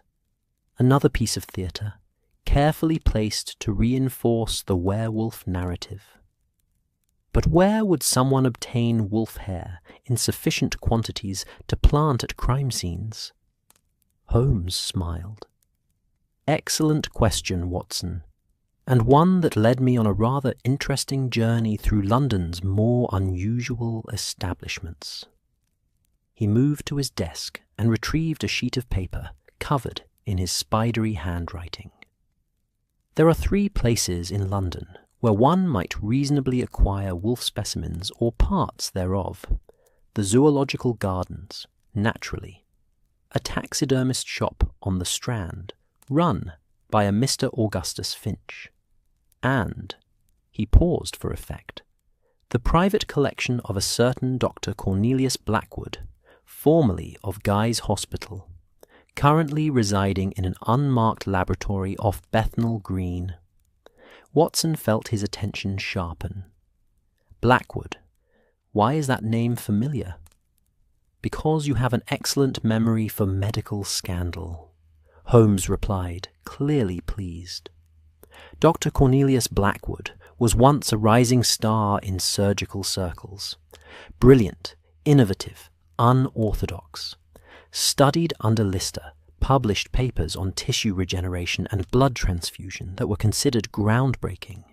He was particularly interested in the comparative physiology of humans and animals, the ways in which certain animal traits might be understood or even replicated in human medicine." "And then?" Watson prompted, sensing there was more to the story. "And then he went too far. About 5 years ago, there were accusations of unethical experimentation. Nothing proven, mind you, but enough whispers to make the medical establishment uncomfortable. experiments on cadavers without proper authorization, theories about blood mixing that bordered on the occult, claims that he was attempting to induce physical transformations through chemical means. Holmes paused. He was quietly asked to resign from Guy's Hospital, lost his license to practice medicine, disappeared from respectable society. But continued his work privately, Watson said, understanding now. Precisely. I made some inquiries through my network of irregulars. Blackwood maintains a laboratory in a former warehouse near the Bethnal Green Gasworks, keeps to himself, receives deliveries of chemicals and medical supplies through various intermediaries. And Holmes's eyes glinted. According to a rather chatty vendor at Billingsgate Market, Blackwood has standing orders for animal organs and blood, large quantities, all perfectly legal for research purposes, of course. Watson moved to the map on the wall, studying the locations of the attacks. Bethnal Green is adjacent to Whitechapel. He'd know the area well. He would indeed, and he'd have the medical knowledge to create wounds that appear animal in nature. And he'd have access to wolf hair, if he'd been collecting specimens for his comparative studies. Holmes joined Watson at the map. But here's what's truly interesting. I went through the old parish records, the ones documenting the previous werewolf attacks that occurred 30 years ago. And there was a young medical student named Isaiah Blackwood who wrote extensively about the case in his journals. Published a paper, in fact, arguing that the attacks were the work of a human with a form of clinical lycanthropy, the delusion that one is a werewolf. That paper was dismissed at the time as sensationalist, and Isaiah Blackwood died shortly thereafter of consumption. Holmes pointed to a notation on the map. Isaiah was Cornelius's father. Watson absorbed this information, feeling pieces of a puzzle beginning to align. So the son follows in the father's footsteps, becomes obsessed with the same phenomenon. Or creates it himself, Holmes finished, as a vindication of his father's theories, as a grand experiment in mass psychology. Or, perhaps, he paused, his expression thoughtful, as revenge against a medical establishment that rejected both father and son. Before Watson could respond, there was a sharp knock at the door, and Mrs. Hudson appeared, looking flustered. "Mr. Holmes, there's a young woman here to see you. Says it's urgent, won't give her name. I told her you weren't receiving visitors at this hour, but she's quite insistent." Holmes and Watson exchanged glances. "Show her up, Mrs. Hudson," Holmes said. The woman who entered was perhaps 25, dressed in the shabby but clean clothes of someone who worked for a living, and took pride in respectability despite poverty. Her face was pale, her hands trembling slightly, and she clutched a small cloth bag as if it contained something precious or dangerous, or both. "Mr. Holmes?" Her voice was quiet but steady. "I'm Annie Price. I work as a seamstress in Spitalfields. I need to tell you something about Dr. Blackwood." Holmes gestured to a chair, and Watson poured her a glass of water from the pitcher on the side table. She took it gratefully, sipped, then set it down, and opened her cloth bag. "I've been working for Dr. Blackwood for the past 6 months, she began, mending his clothes, cleaning his laboratory in exchange for a few shillings. He's not a bad man, Mr. Holmes, not cruel or unkind, but he's—" she searched for the word. "Obsessed. He talks to himself while he works, mutters about his father, about proving theories, about showing them all." "Showing whom?" Holmes asked gently.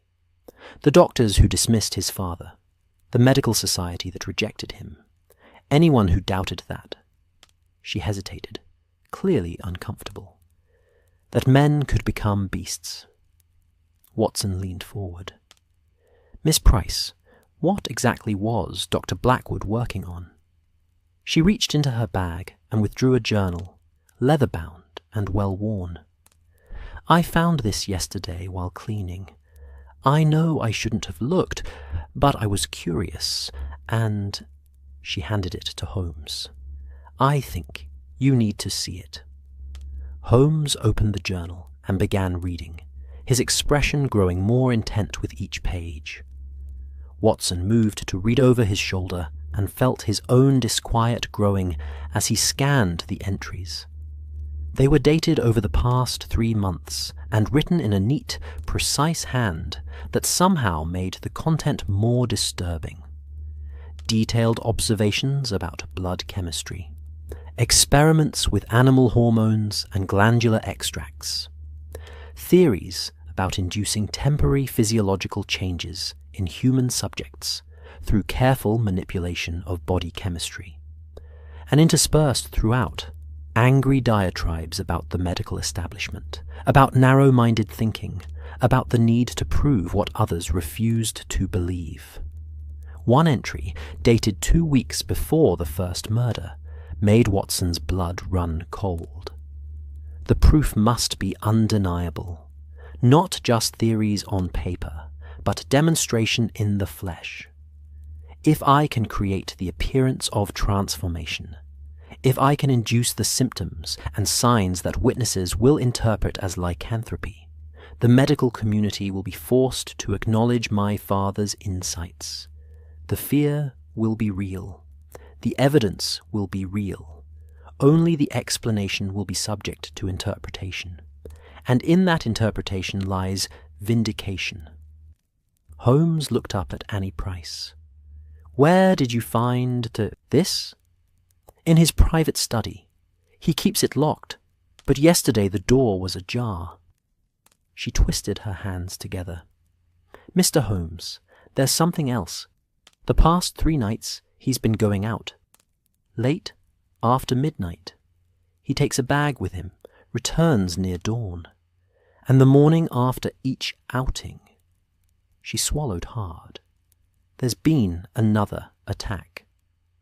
You think he's the one committing these murders, Watson said quietly. I don't know what to think, she admitted. All I know is that he's been acting strange, more agitated than usual. And yesterday, when news of the 3rd killing reached the laboratory, he didn't seem surprised. He seemed... She struggled with the word. Satisfied. Holmes stood abruptly, moving to the window and back, his mind clearly racing. Miss Price, I need you to do something for me. Can you return to Blackwood's laboratory without arousing suspicion? She nodded, though Watson could see the fear in her eyes. Good. I need you to watch him carefully. Note his movements, any visitors he receives, anything unusual. But do not, under any circumstances, confront him or let him know you've spoken to us. Holmes's voice was firm, but kind. And if he goes out again at night, send word to me immediately. Can you do that? I can try, she said. That's all I ask. Holmes escorted her to the door, but before she left, he placed a hand gently on her shoulder. Miss Price, you've done the right thing in coming here. Whatever happens next, know that you may have saved lives. After she'd gone, Watson turned to Holmes with a mixture of excitement and apprehension. We have him then. The journal entries, the timing, the motive. We have a strong suspect, Holmes corrected, but not yet proof. The journal entries are suggestive, but not conclusive. He could argue their theoretical work, that the timing is coincidental. We need to catch him in the act, Watson, or find incontrovertible physical evidence linking him to the crimes. Then we stake out his laboratory, Watson said. Wait for him to make his next move. Holmes was quiet for a long moment, staring at the map on the wall, at the string connecting the 3 attack sites, at the notation marking Blackwood's laboratory in Bethnal Green. "Yes," he said finally, "but carefully. If Blackwood is our man, and I believe he is, then he's brilliant, methodical, and utterly ruthless. He's created an elaborate theatre of horror to prove a point, and he won't hesitate to add to his body count if he feels threatened." "What about Lestrade? Shouldn't we inform the police?" "Not yet. If we bring in the police prematurely and Blackwood realizes he's being watched, he'll go to ground. We'll lose our chance." Holmes turned to face Watson, his expression serious. "Tomorrow night, you and I will take up position near Blackwood's laboratory. We'll watch. We'll wait. And if he goes out hunting, we'll follow him." Watson felt a chill run down his spine, but he nodded. This was what they did. After all, this was the work they'd chosen. Hunt the hunters, stop the killers, bring light to dark places. But as he prepared to leave for his own rooms that night, as he gathered his coat and bag and bid Holmes good night, he found himself thinking about the journal entries, about Blackwood's obsession with proving his father's theories, about the idea of inducing physiological changes through chemistry and will. And he thought about those wounds at the crime scenes, those scratches in wood and brick, that wolf hair caught on a nail. Holmes believed Blackwood was creating an elaborate illusion, a carefully orchestrated hoax to make people believe in werewolves, while the man himself remained entirely human. But what if the truth was more complicated than that? What if Blackwood had actually succeeded in his experiments, at least partially? What if the chemistry and the hormones and the glandular extracts had actually produced some kind of temporary transformation, some alteration of body and mind that made him capable of the savagery they'd witnessed? Watson didn't believe in werewolves. His medical training and his rational mind rejected the supernatural utterly. But he'd seen enough in his years with Holmes to know that the line between possible and impossible was often thinner than anyone wanted to admit. He walked home through the quiet streets of London, past gas lamps and shuttered shops, and found himself looking over his shoulder more than once, checking the shadows, listening for footsteps that might be following him. Tomorrow night, they would stake out Blackwood's laboratory. Tomorrow night, they would learn the truth. Or at least, Watson hoped, they would learn a truth they could accept. The alternative, that Blackwood had somehow bridged the gap between man and beast, that the werewolf of Whitechapel was more real than anyone wanted to believe, was too disturbing to contemplate. But it lingered at the edges of Watson's mind as he locked his door and checked his windows and settled into bed, listening to London's night sounds and wondering what was prowling through the fog-wrapped streets, hunting for its next victim. The fog came early the next evening, rolling in from the Thames with that same thick, deliberate quality that seemed to characterize every significant moment in this investigation.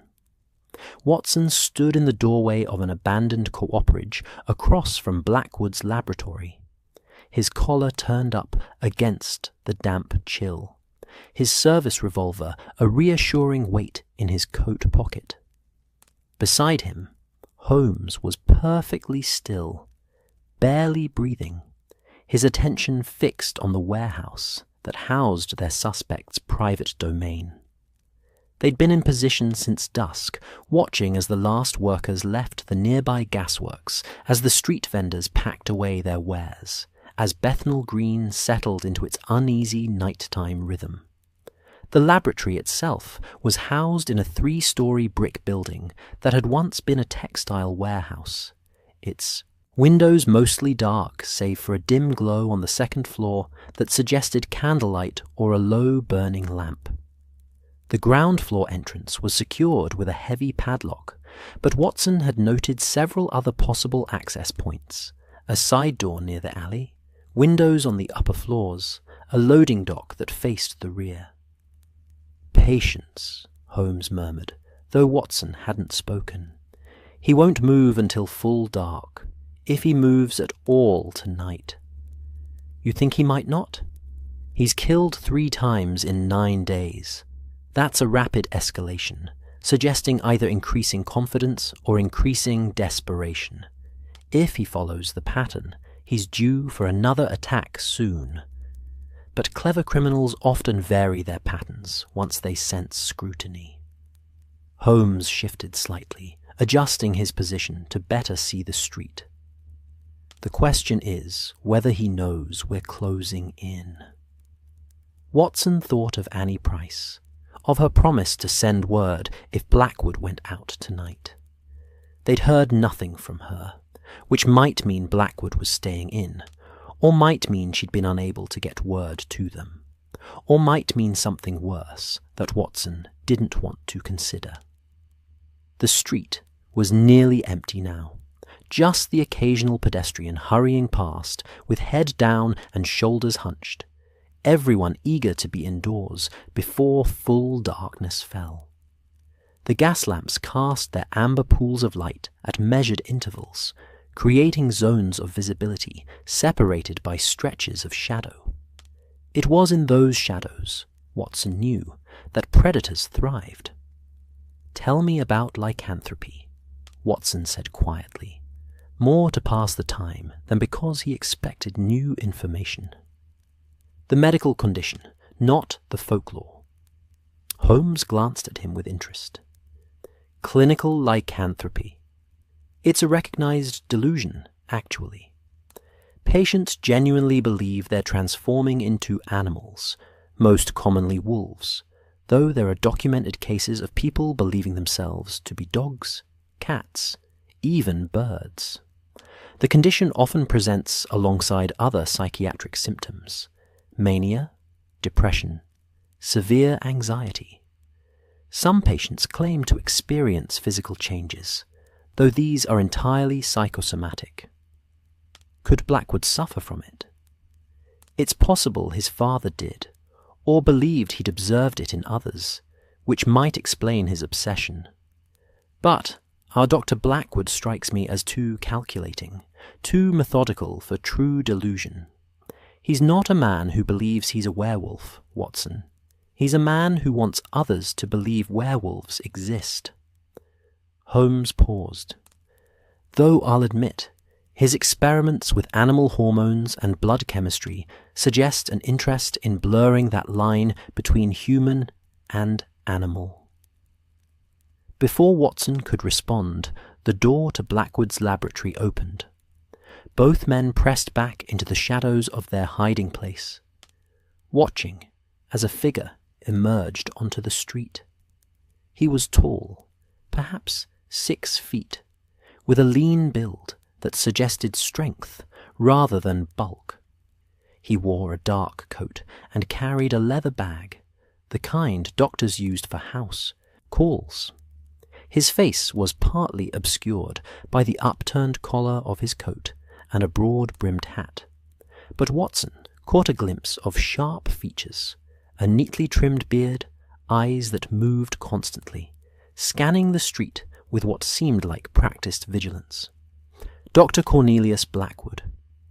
He locked the door behind him with deliberate care, tested it twice, then set off walking east toward Whitechapel with purposeful strides. "Wait," Holmes whispered, his hand on Watson's arm. "Give him distance." They counted to 30, then emerged from their hiding place and followed, keeping to the opposite side of the street, using doorways and the natural breaks in lamplight to mask their presence. Blackwood moved with the confidence of someone who knew these streets well, turning down an alley here, cutting through a courtyard there, always heading generally eastward toward the heart of Whitechapel. Watson's heart was beating faster now, his soldier's instincts fully engaged. This was the moment before battle, the instant when all planning condensed into action, when everything depended on quick thinking and quicker reflexes. His hand drifted to the revolver in his pocket, checking its presence, finding comfort in the solid reality of steel and powder. They followed Blackwood for perhaps 20 minutes, watching as he moved deeper into increasingly impoverished neighborhoods, past shuttered shops and dark tenements, past public houses where raucous laughter spilled into the street, and past doorways where shadowy figures conducted their various forms of commerce. Several times they nearly lost him in the fog, but Holmes had an uncanny ability to anticipate his movements, to guess which turn he'd take, which alley he'd favour. Finally, Blackwood stopped in a narrow passage between two buildings, somewhere off Fashion Street. He set down his leather bag and began removing items from it, though from their distance Watson couldn't see clearly what he was doing. "Closer," Holmes whispered, and they moved forward carefully, using the fog and the darkness as cover, until they were perhaps 30 feet away, concealed behind a collection of old barrels and crates. Now Watson could see more clearly, and what he saw made his medical training revolt even as his detective's curiosity leaned forward. Blackwood had removed his coat and rolled up his shirt sleeves. From the bag he produced several glass syringes, the kind used for injecting medications beneath the skin. One by one he filled them from vials in his bag, then systematically injected himself in the arms, the neck, even the thighs. Each injection made him wince slightly, but he worked with practiced efficiency, as if this were a routine he'd performed many times before. "Dear God," Watson breathed, "he's injecting himself with something." "The animal hormones from his experiments," Holmes said quietly, his voice tight with horrified fascination. "He's not just creating the appearance of transformation for others. He's attempting to induce it in himself." They watched as Blackwood finished the injections and packed the syringes away. For a long moment he stood still, his head bowed, his breathing visible in the cold air. Then he began to change. Not physically. Watson's rational mind insisted on that even as he watched. Blackwood's bones didn't crack and reform. His features didn't shift into something bestial. His body remained fundamentally human in shape and structure. But something changed, nonetheless. It was in his posture first, the way he hunched forward, shoulders rounding, head dropping. Then his breathing became heavier, more laboured, almost panting. His hands, which had been steady and precise while handling the syringes, now clenched and unclenched spasmodically. And when he raised his head, even from their distance, Watson could see that something in his expression had altered. Some quality of human intelligence or restraint had been replaced by something else. Something that looked hungry. Blackwood reached into his bag once more and withdrew what looked like leather gloves. But when he pulled them on, Watson saw they were fitted with some kind of clawed attachments, metal points that extended from the fingertips like talons. Then came a kind of mask or muzzle, strapped over the lower half of his face. The final touch was a fur pelt thrown over his shoulders, making his silhouette in the fog appear larger, more bestial. "The theatrical elements," Holmes whispered, creating the visual impression to match the psychological state. But Watson was focused on Blackwood's movements now, the way he moved on the balls of his feet, crouched low, head swiveling as if scenting the air. Whatever chemicals he'd injected were having an effect, whether purely psychological or something more physiological, Watson couldn't say. But the transformation in behavior was undeniable. Blackwood began to move, and his gait was no longer the purposeful stride of the man they'd followed. It was something between a crouch and a prowl, staying low, keeping to shadows, moving with an animal's economy of motion. "We need to stop him," Watson said urgently, "before he finds a victim." "Wait," Holmes commanded. "We need evidence, Watson. We need to catch him in the act, or at minimum document his preparations thoroughly enough that no jury could doubt." But Watson wasn't listening anymore, because Blackwood had stopped at the entrance to the alley, his attention fixed on something they couldn't see from their angle. A woman's voice drifted through the fog, humming a tune, unaware of the danger lurking just out of sight. Watson drew his revolver and stepped out of concealment. "Dr. Blackwood." His voice rang out clear and authoritative, the voice he'd used to command men in Afghanistan, the voice that expected obedience. "Stop where you are." For a heartbeat, everything froze. The woman's humming cut off abruptly. Holmes hissed something that might have been a curse or a warning, and Blackwood turned slowly to face them. What Watson saw in that moment would stay with him for the rest of his life.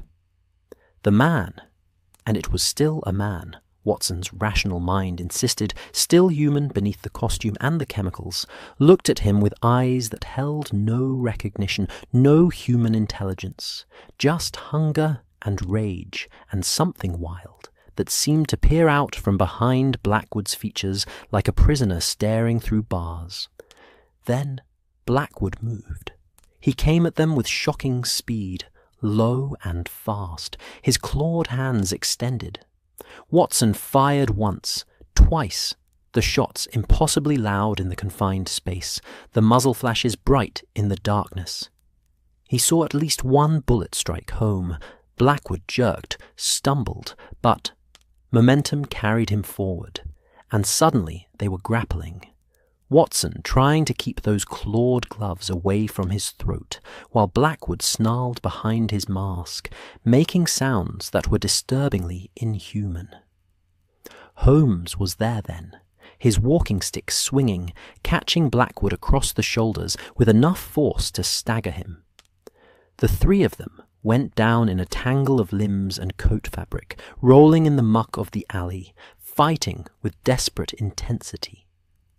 Watson felt claws rake across his coat, tearing fabric, felt Blackwood's teeth snap at his face, even through the mask. The strength in the man was phenomenal.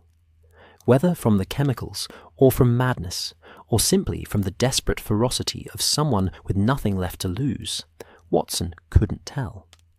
But it took both him and Holmes working together to keep Blackwood pinned. And even then he thrashed and snarled and fought with undiminished energy. "The police!" Holmes gasped, using his weight to hold down Blackwood's torso while Watson struggled to control his arms. "Watson, your whistle!"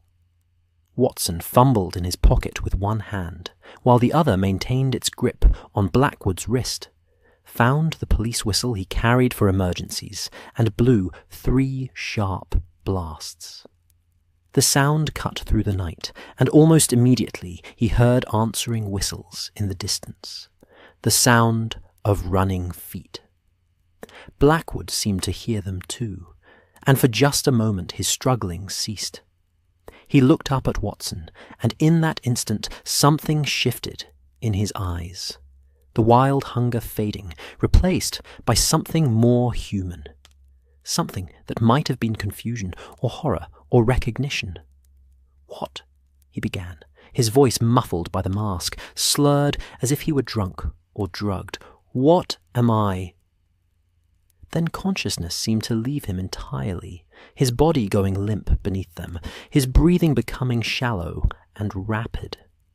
"He's going into shock," Watson said, his medical training overriding everything else. "Holmes, help me turn him on his side, and we need to get this mask off. It's restricting his breathing." They rolled Blackwood into the recovery position, and Watson removed the muzzle mask with gentle hands, examining him quickly for injuries. The bullet wound was in his shoulder, bleeding but not life-threatening if treated promptly. But Blackwood's pulse was racing, his skin was flushed and hot to the touch, and his pupils were dilated to the point where almost no iris remained visible. "The injections," Watson said grimly. "Whatever cocktail of chemicals he used, his body can't metabolize them properly. He's in toxic shock." Police constables arrived then, 3 of them with truncheons drawn, followed moments later by Inspector Lestrade himself, looking breathless and alarmed. "Mr. Holmes, Dr. Watson, we heard the shots." He stopped, taking in the scene. Blackwood unconscious on the ground, the clawed gloves, the fur pelt, the leather bag with its array of syringes and vials. "Dear God, is this him? Is this the werewolf?" "This," Holmes said, standing and brushing off his coat with as much dignity as he could muster, "is Dr. Cornelius Blackwood, formerly of Guy's Hospital. And yes, Inspector, he's responsible for the Whitechapel attacks. Though, as you can see, there's nothing supernatural about his methods." "Get him to a hospital," Watson ordered. "St. Bartholomew's if you can manage it. Tell them he's suffering from toxic shock secondary to self-administered injections of unknown substances. They'll need to monitor his heart rate, keep him hydrated, and be prepared for possible seizures." 2 constables lifted Blackwood carefully, supporting his weight between them, and began the process of transporting him to medical care. Lestrade picked up the leather bag, examining its contents with a mixture of disgust and fascination. "Animal blood," he said, identifying 1 vial. "And these syringes. Mr. Holmes, what exactly was he doing?"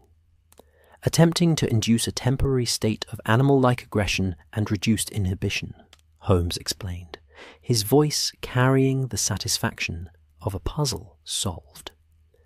"Using a combination of animal hormones, blood extracts, and almost certainly various stimulants and hallucinogens. The chemicals would create a dissociative state, reducing human judgment and self-control while enhancing aggressive impulses.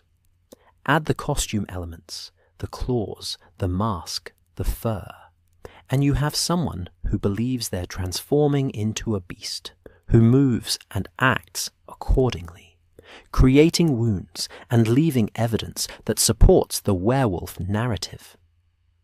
"But why?" Lestrade looked genuinely baffled. "Why go to such elaborate lengths?" "Because his father spent a lifetime trying to prove that lycanthropy was real," Watson said quietly, understanding now. And Blackwood wanted to vindicate that work, to prove that men could become beasts through chemistry, if not through magic. He created the evidence his father never could. Holmes nodded. He succeeded too, in a sense, not in actually transforming into a werewolf, but in creating a convincing enough simulation that the entire city believed in monsters. The tragedy is that he destroyed his own mind in the process. Those chemicals he was injecting, they're not meant for human consumption, Watson. The damage to his nervous system could be permanent. They spent the next hour at the scene, documenting everything for Lestrade's report. The injection sites on Blackwood's arms, where he'd administered his chemical cocktail, the various implements in his bag, the route he'd taken from his laboratory. Constables were dispatched to secure Blackwood's warehouse, to search for additional evidence, to piece together the full scope of his experiments. As dawn began to lighten the eastern sky, turning the fog from black to grey to a kind of luminous pearl, Watson and Holmes finally made their way back toward Baker Street. They walked in silence for a time, both exhausted, both processing what they'd witnessed. "You saved that woman's life," Holmes said finally, "by revealing yourself when you did. It wasn't the plan, but it was the right choice." "I couldn't just watch him attack someone," Watson replied, "even for evidence." "I know. It's one of the things Holmes paused, seeming to struggle with something, then continued more quietly. "It's one of the things I value about you, Watson. Your moral certainty, your unwillingness to sacrifice individuals for abstract principles."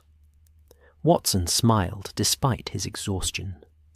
Compliments from Holmes were rare enough to be treasured. They turned onto Baker Street just as Mrs. Hudson was opening the curtains, beginning another day.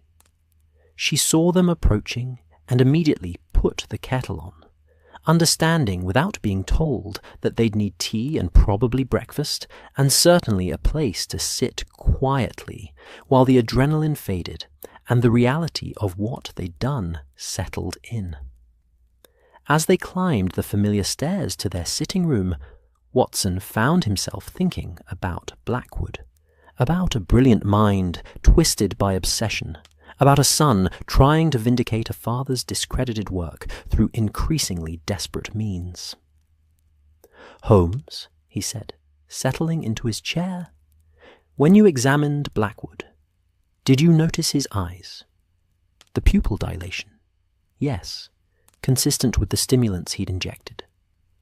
No, not that. The expression in them, that moment before he lost consciousness, when he seemed to come back to himself." Watson paused. He looked confused, genuinely confused, as if he didn't know what he'd been doing or where he was. Holmes was quiet for a moment, pouring tea with steady hands. The dissociative state would explain that. Under the influence of those chemicals, he likely had little conscious awareness of his actions. In his mind, he may genuinely have believed he was transforming, losing control to something bestial. "So in a sense," Watson said slowly, "he was creating a real werewolf, not through supernatural means, but through chemistry and psychology, creating a state where the human mind retreats and something more primal takes over." "Perhaps." Holmes handed Watson his tea, though I'd argue he was simply creating the illusion of that state, even to himself.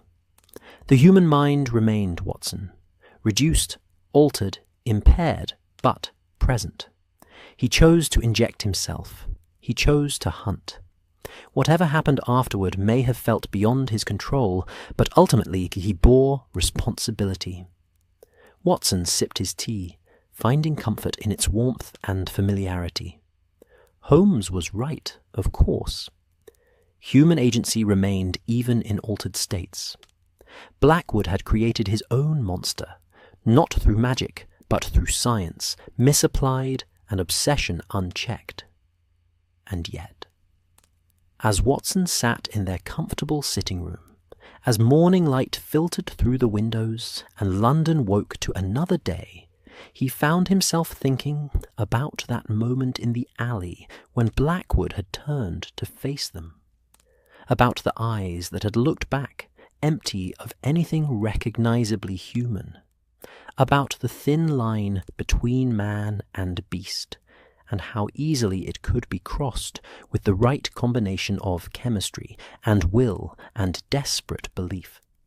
Holmes had solved the case. The werewolf of Whitechapel had been revealed as a man in a costume, using chemicals and theatrics to create an illusion of transformation. But Watson, who had looked into Blackwood's eyes and seen something that wasn't quite either man or beast, who had felt the strength and savagery of someone who believed themselves transformed, who had witnessed firsthand the power of chemistry to alter consciousness and behavior. Watson wasn't entirely sure the explanation was as simple as Holmes believed. Some questions, he thought, were better left unexamined. Some mysteries, more comfortable, unsolved. He finished his tea and closed his eyes, letting exhaustion finally claim him, and tried not to think about the darkness they'd glimpsed in that Whitechapel alley. Tried not to wonder what other transformations might be possible, what other lines might be crossed, what other monsters might be waiting to be born from the intersection of science and obsession. Outside, London continued its endless cycle, and in a hospital bed somewhere across the city, Dr. Cornelius Blackwood dreamed fevered dreams of running on 4 legs through moonlit forests, and the truth remained suspended somewhere between what had happened and what everyone would agree to believe had happened. The case was closed. But the questions, Watson suspected, would linger far longer. The days that followed Blackwood's capture passed in that peculiar haze that Watson had come to associate with the aftermath of intense cases, a kind of suspended normalcy where life resumed its ordinary rhythms even as the mind continued to process extraordinary events. He returned to his practice, seeing patients with their mundane complaints, prescribing medicines and offering reassurances, and all the while a part of his consciousness remained in that Whitechapel alley, watching Blackwood transform from man to something else, something that defied easy categorization. The newspapers, predictably, had a field day with the story. Werewolf Unmasked proclaimed the Times, though their article was considerably more restrained than the penny dreadfuls, which ran lurid illustrations of Blackwood in various stages of supposed transformation. The Standard praised Holmes's detective work while carefully avoiding any suggestion that supernatural elements had been genuinely involved. The Medical Gazette published a thoughtful piece about the dangers of unregulated experimentation and the psychological phenomenon of belief-induced behavioral changes. Blackwood himself survived his toxic shock, though by all accounts he remained in a fragile state, both physically and mentally. He'd been transferred to Bethlehem Royal Hospital, better known as Bedlam, where he was kept under observation, in a private room, sedated and restrained, speaking rarely and then only in fragmented sentences that suggested significant cognitive impairment. Watson had inquired about visiting him, motivated partly by medical curiosity and partly by something else he couldn't quite name, but had been told that Blackwood was refusing all visitors and that the doctors treating him believed any interaction might trigger a relapse. Holmes had moved on to other matters with his characteristic efficiency, currently absorbed in a case involving forged railway bonds that Watson found tedious in the extreme. But occasionally, Watson would catch Holmes staring at the map still pinned to their sitting-room wall, the one showing the Whitechapel attack sites, his expression thoughtful in a way that suggested the case wasn't quite as closed in his mind as his outward demeanour indicated. It was a week after Blackwood's capture, when Watson found himself walking through Whitechapel again, though he couldn't have said exactly why. He'd finished his rounds early, the afternoon was unseasonably clear, and his feet had carried him eastward almost of their own volition. He told himself he was simply curious to see how the neighbourhood had responded to the resolution of the case, whether the fear that had gripped these streets had dissipated now that the threat had been neutralized. The transformation was remarkable. Shops that had been closing early were now open until their usual hours. Children played in the streets again, their laughter carrying through the autumn air. Women hung washing between windows without constantly glancing over their shoulders. The tension that had made every shadow suspicious, every stranger a potential threat, had largely evaporated, replaced by the ordinary wariness that characterized life in London's poorer districts.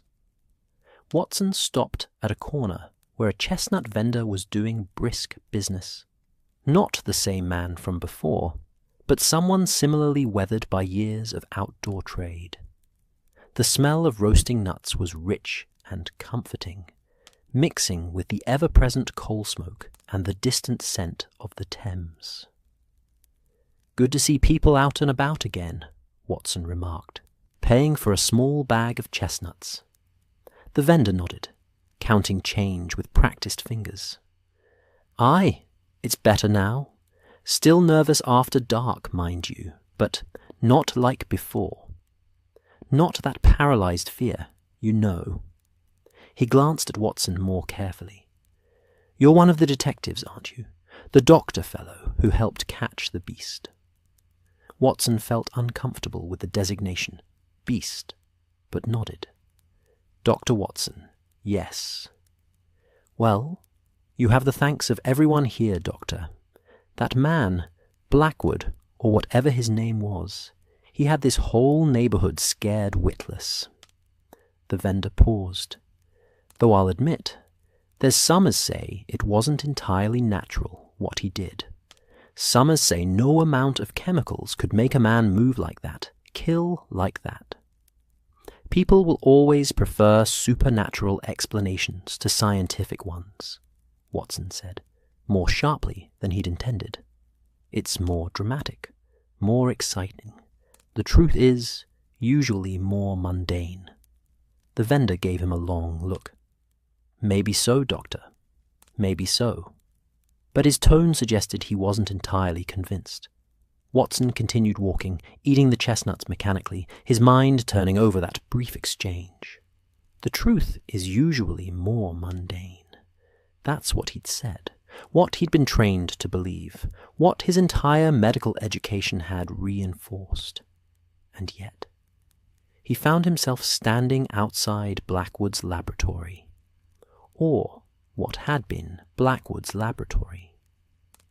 The building was sealed now, with police notices posted on the doors warning against trespass. But someone had broken one of the ground floor windows, and through the gap Watson could see evidence of the police search. Overturned furniture, papers scattered across the floor, the general disruption that accompanied a thorough investigation. Terrible business, wasn't it?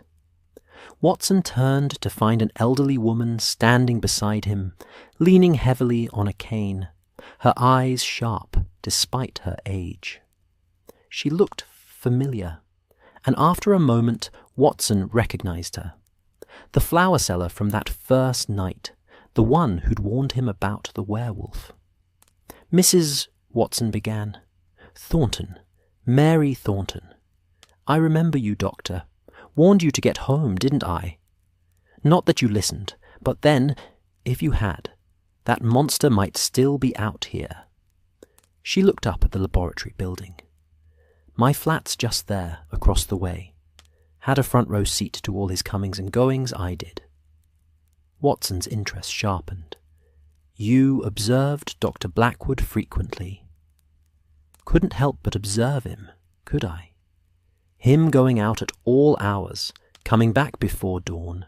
Sometimes he'd be perfectly normal looking, neat as you please.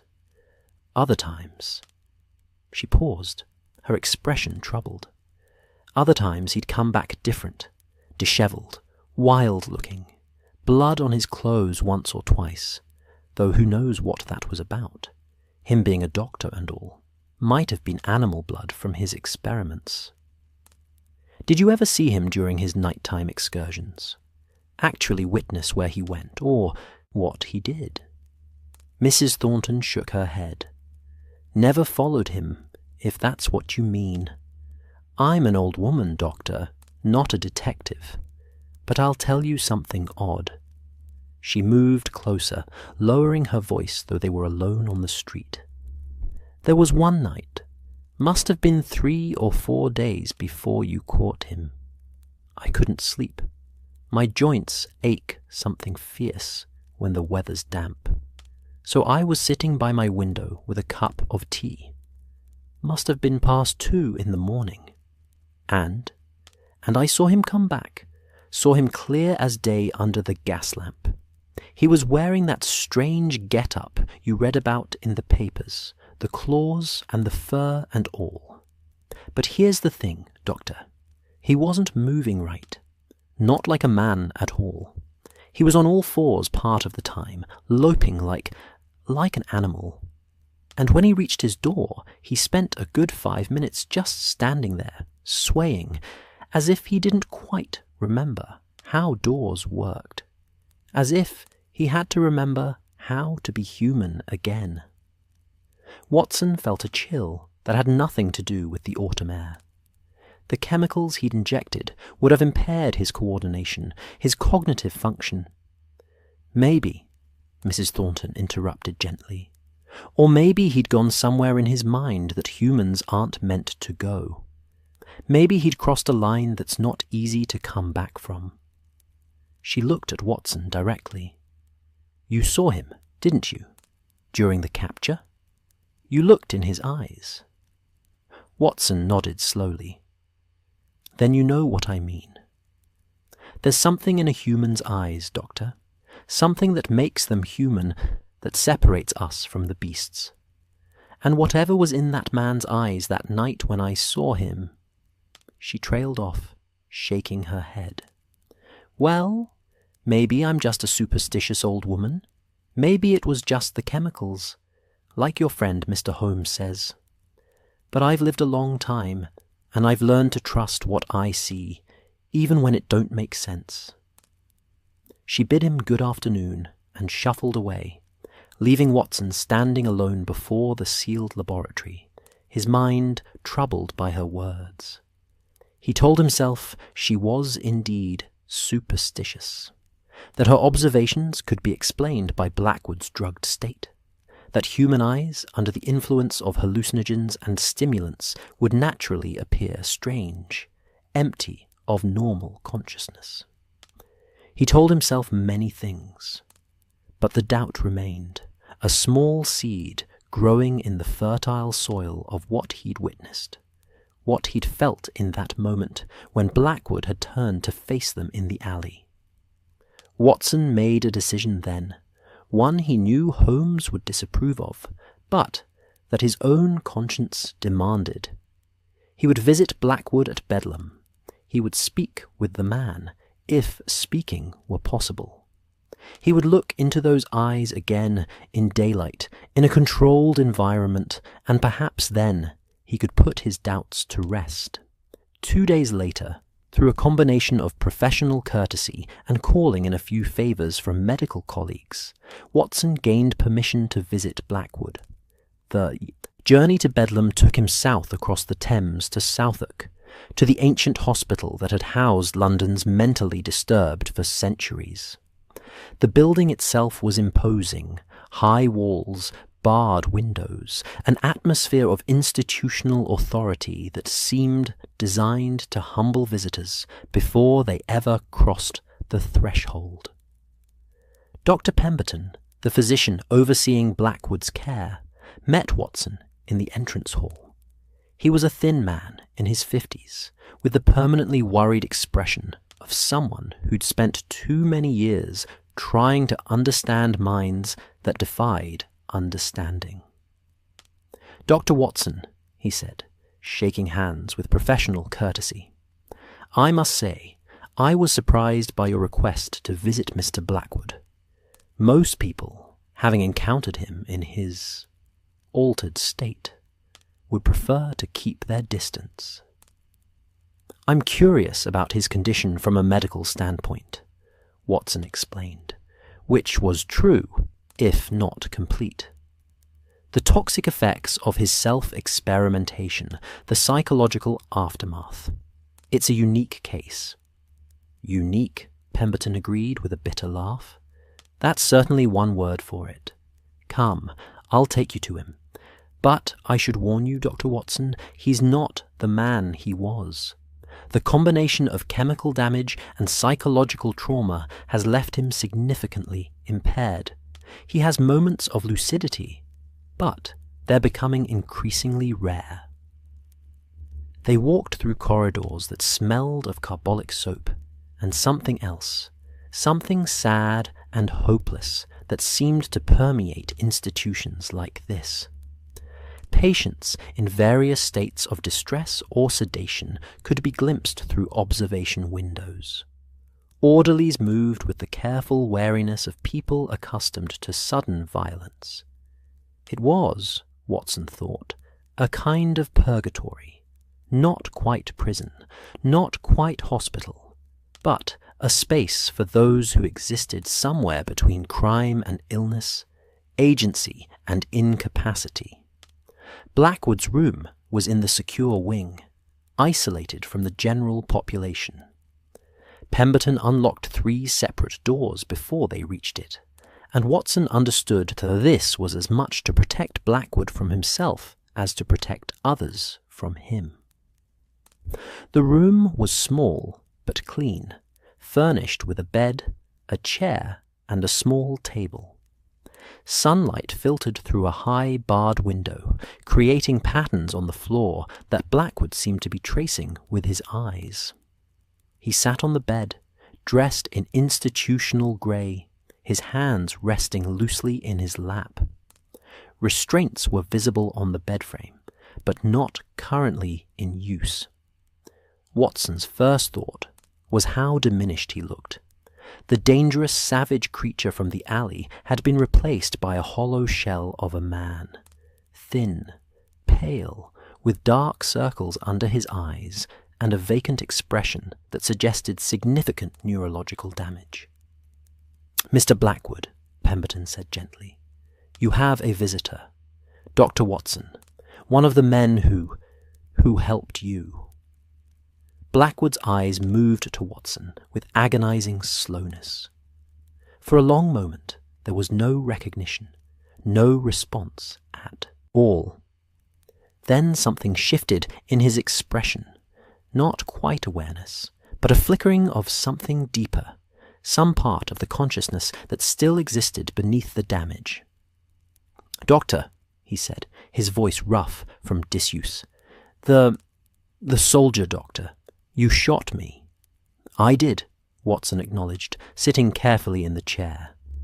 Pemberton remained near the door, observing. "I'm sorry for that, but you were attacking." "Was I?"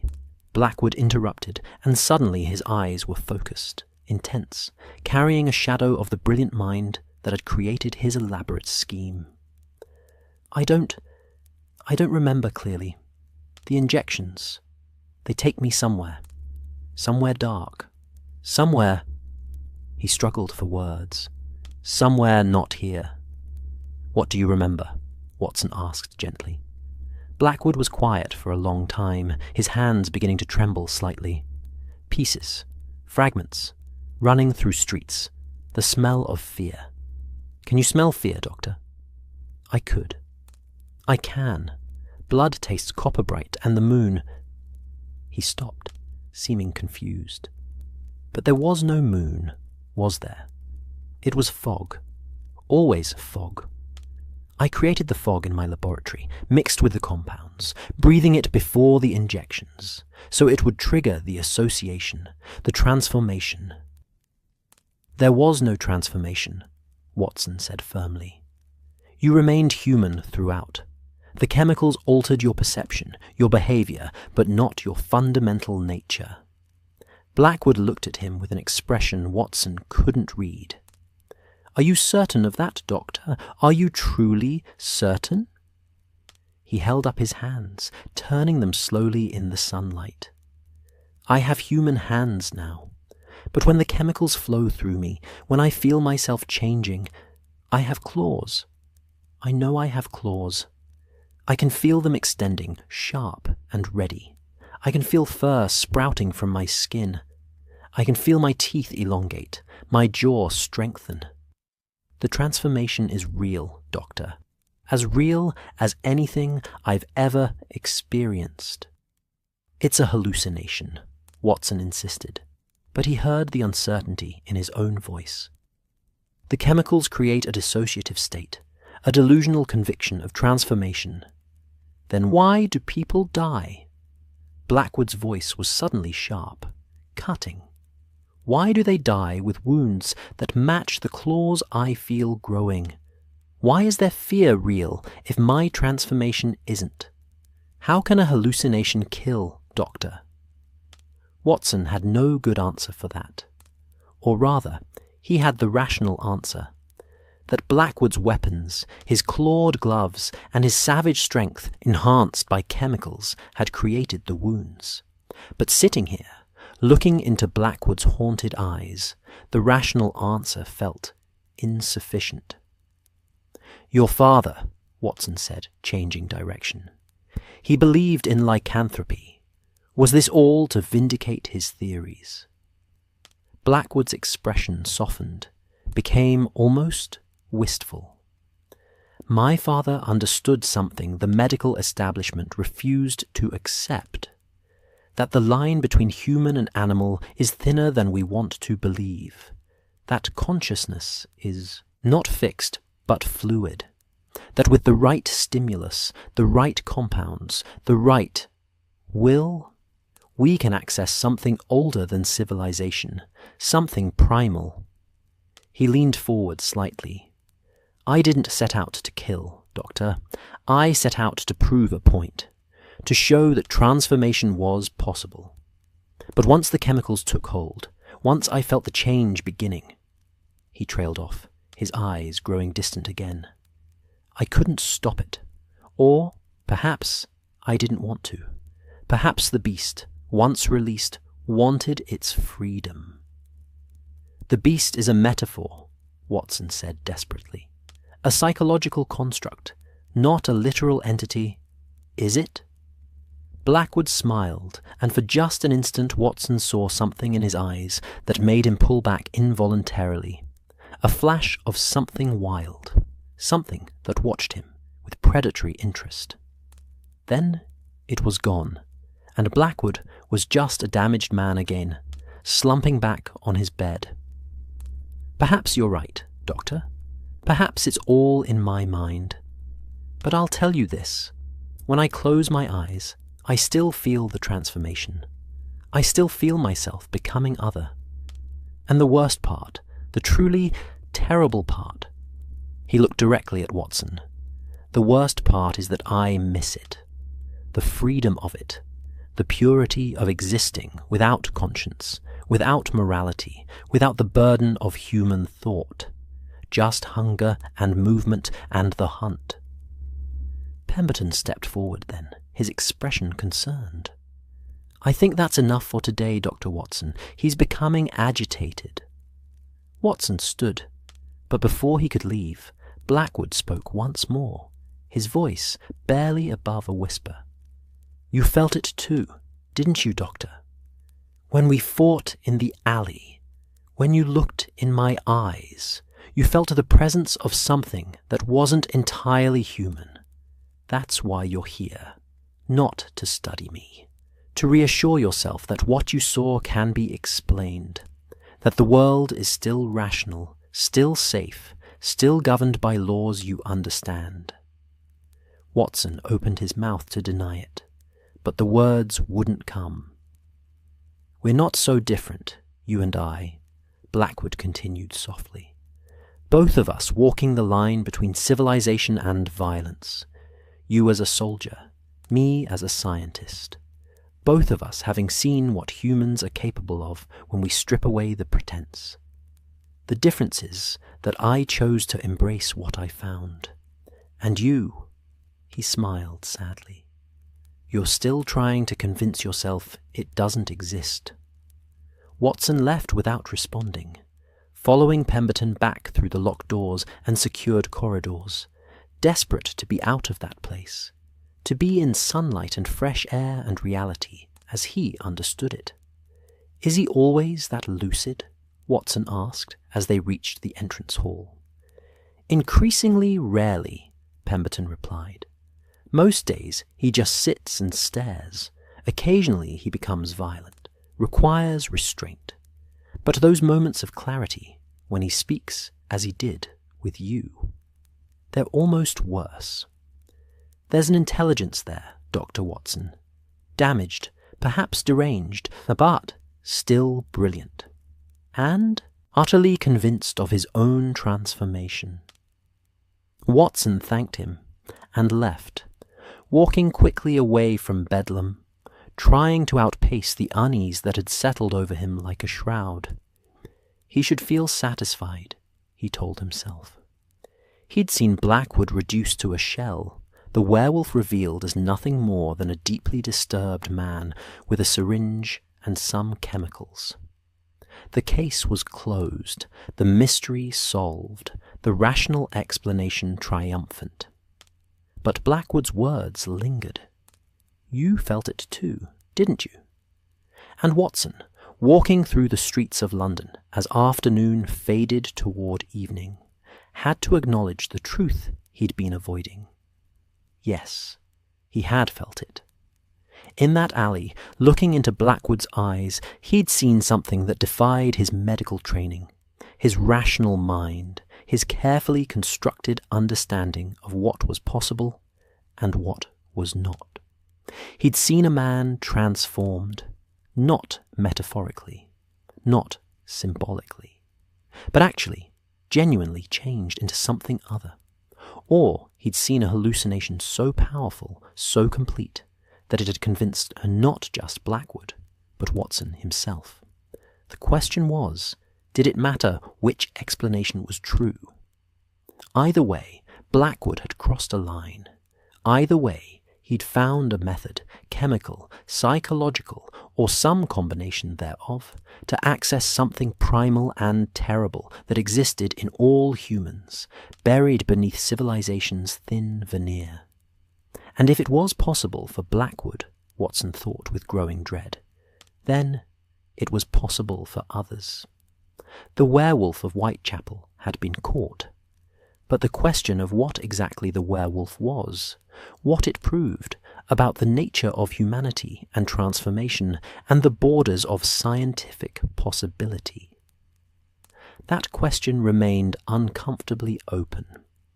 Watson hailed a cab back to Baker Street, suddenly eager to be home, to be with Holmes and his unwavering rationality, to be reminded that the world was ordered and explainable and fundamentally sane. But as the cab rattled through London's darkening streets, as gas lamps flickered to life and fog began its nightly gathering, Watson found himself checking the shadows with more attention than usual, looking for movement that was not quite human, listening for sounds that suggested something had crossed the line between man and beast, and wondering, despite everything his training told him, whether that line was as clear and absolute as he'd always believed, or whether it was far more permeable than anyone wanted to admit. October gave way to November, and London settled into the particular melancholy that characterized the approach of winter. Shorter days, longer nights, a chill in the air that seemed to seep into bones and buildings alike. The Whitechapel case receded into memory, joining the catalogue of investigations that Watson had recorded, and Holmes had filed away in his methodical index system. Life, as it always did, moved forward with its relentless momentum. But Watson found himself changed in ways he couldn't quite articulate, even in his private journal. He went about his daily routine, seeing patients, dining with Holmes, attending the occasional social function, Yet, beneath the surface of normalcy ran a current of unease, a persistent awareness that the world was perhaps less orderly than he'd believed, that the boundaries between categories he'd thought absolute were actually rather more fluid. He walked through London's streets differently now, noticing things he'd previously overlooked. The feral quality in the eyes of homeless men who'd lived too long without shelter, the animalistic grace of pickpockets moving through crowds, the pack dynamics visible in groups of street children. Behaviours he'd once attributed to poverty or circumstance now seemed to him manifestations of something deeper, something that had always existed beneath humanity's civilized surface, but which he'd been trained not to see. Holmes noticed, of course. Holmes always noticed. They were sitting in their usual chairs one evening, Watson with a book he wasn't really reading, Holmes with his pipe and the Times, when the detective finally broke the comfortable silence. "You've been troubled since your visit to Bedlam," Holmes observed, not looking up from his paper. 3 weeks now. That's rather long for one of your contemplative phases." Watson set down his book, recognizing the invitation to speak. "I can't stop thinking about what Blackwood said, about transformation, about the line between human and animal." "There is no line to blur, Watson. There's human behavior, which exists on a spectrum from civilized to savage, and there's animal behavior, which operates on instinct rather than reason. Blackwood's chemicals didn't transform him into anything supernatural. They simply removed the inhibitions and rational controls that normally govern human behavior, allowing his baser impulses to dominate." "I understand the theory," Watson said slowly. "But Holmes, when I looked in his eyes in that alley, when we were fighting, there was nothing human there. Nothing that recognized me or itself or had any concept of morality or consequence. Just hunger and rage and instinct." Holmes finally set down his paper, giving Watson his full attention. "And you believe that's evidence of transformation rather than simple dissociation? Watson, you're a medical man. You've seen patients in various altered states, fever dreams, opium stupors, the delirium of infection. The eyes in all those cases appear vacant, inhuman, because consciousness is temporarily unavailable. It doesn't mean the person has ceased to be human." "But the wounds he inflicted," Watson pressed, "the strength he displayed, the way he moved, can all be explained by adrenaline, by reduced pain perception due to chemical stimulus, by the simple fact that humans are capable of extraordinary physical feats when normal limitations are chemically removed." Holmes leaned forward. "My dear fellow, I understand this case disturbed you. The violence was extreme, the theatricality was unsettling, and Blackwood's commitment to his delusion was total. But we cannot allow our emotional responses to override our rational understanding. There are no werewolves, Watson. There never have been. What we witnessed was human pathology, not supernatural transformation." Watson nodded slowly, wanting to believe Holmes's certainty, wanting to return to the comfortable worldview where everything could be explained and categorized and understood through reason. But something in him resisted, some part that had looked into that darkness and seen something that defied easy explanation. "What if you're both right and wrong?" Watson said quietly. Holmes raised an eyebrow. "An intriguing paradox. Explain." "What if transformation isn't supernatural, but is real nonetheless? What if Blackwood's chemicals didn't create a delusion, but actually accessed something that exists in all humans? Some evolutionary remnant? Some primitive consciousness that predates civilization? The transformation wouldn't be physical, bones rearranging and fur sprouting, but psychological, neurological. A genuine shift in consciousness from human to something older. Holmes was quiet for a long moment, his keen eyes studying Watson with an intensity that felt almost uncomfortable.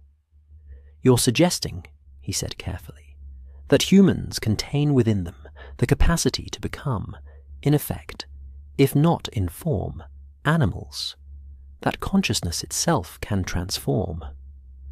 "I'm suggesting," Watson replied, "that perhaps the werewolf legends persist, not because people are superstitious, but because they're describing something real.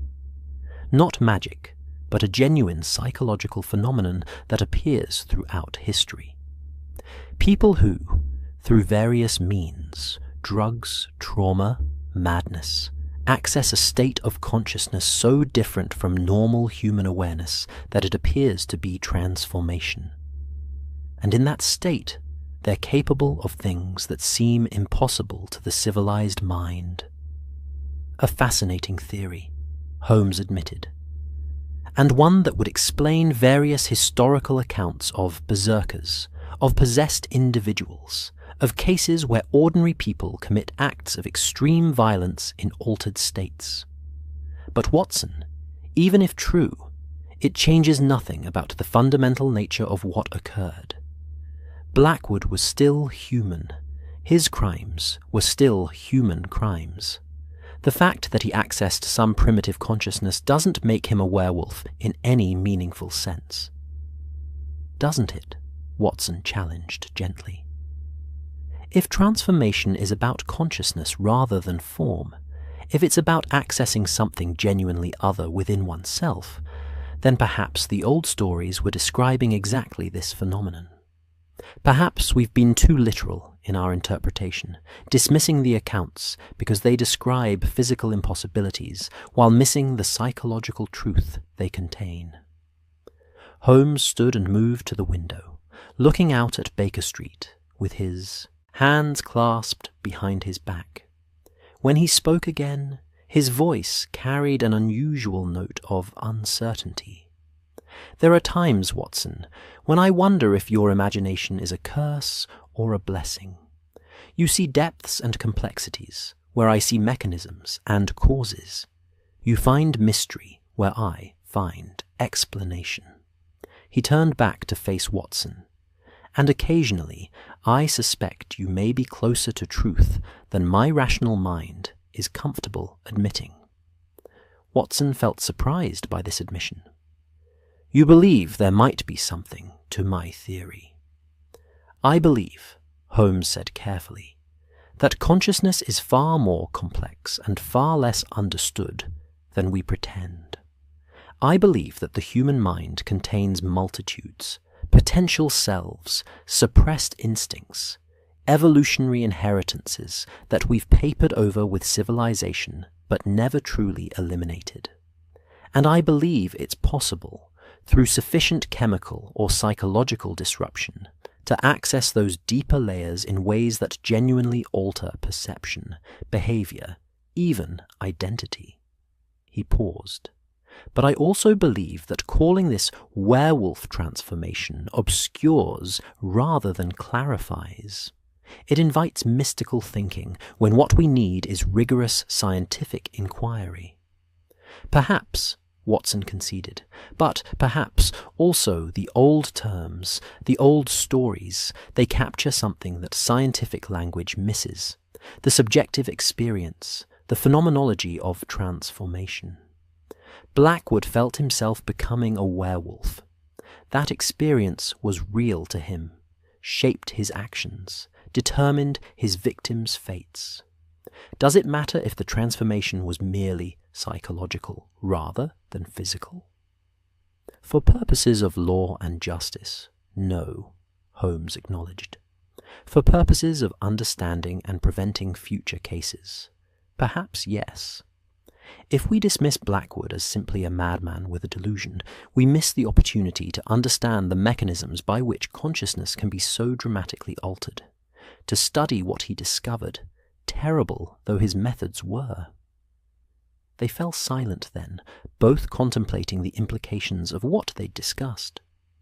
Outside, fog was gathering again, that eternal London fog that seemed to symbolize the uncertainty Watson felt, the way clear boundaries blurred into ambiguity when examined too closely. "I've been thinking," Watson said eventually, "about returning to Bedlam, to interview Blackwood more extensively, to document his experiences, his chemical formulas, the subjective sensations he reports.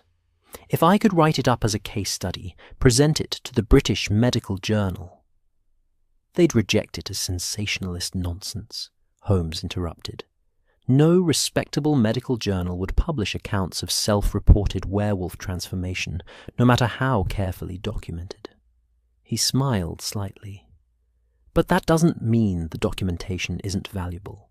For our own records, if nothing else. For future reference should similar cases arise." "You think they might?" Watson asked. "Similar cases?" "I think Blackwood stumbled onto something that others will inevitably discover or rediscover. The desire to transcend human limitations, to access altered states, to experience consciousness from different perspectives, these are persistent human drives. And as our chemical knowledge advances, the tools to pursue such experiences will become more available." Holmes moved back to his chair. "We may see more of this, Watson. Not werewolves in the folkloric sense, but individuals attempting to transform themselves through chemistry, to become other than what they are.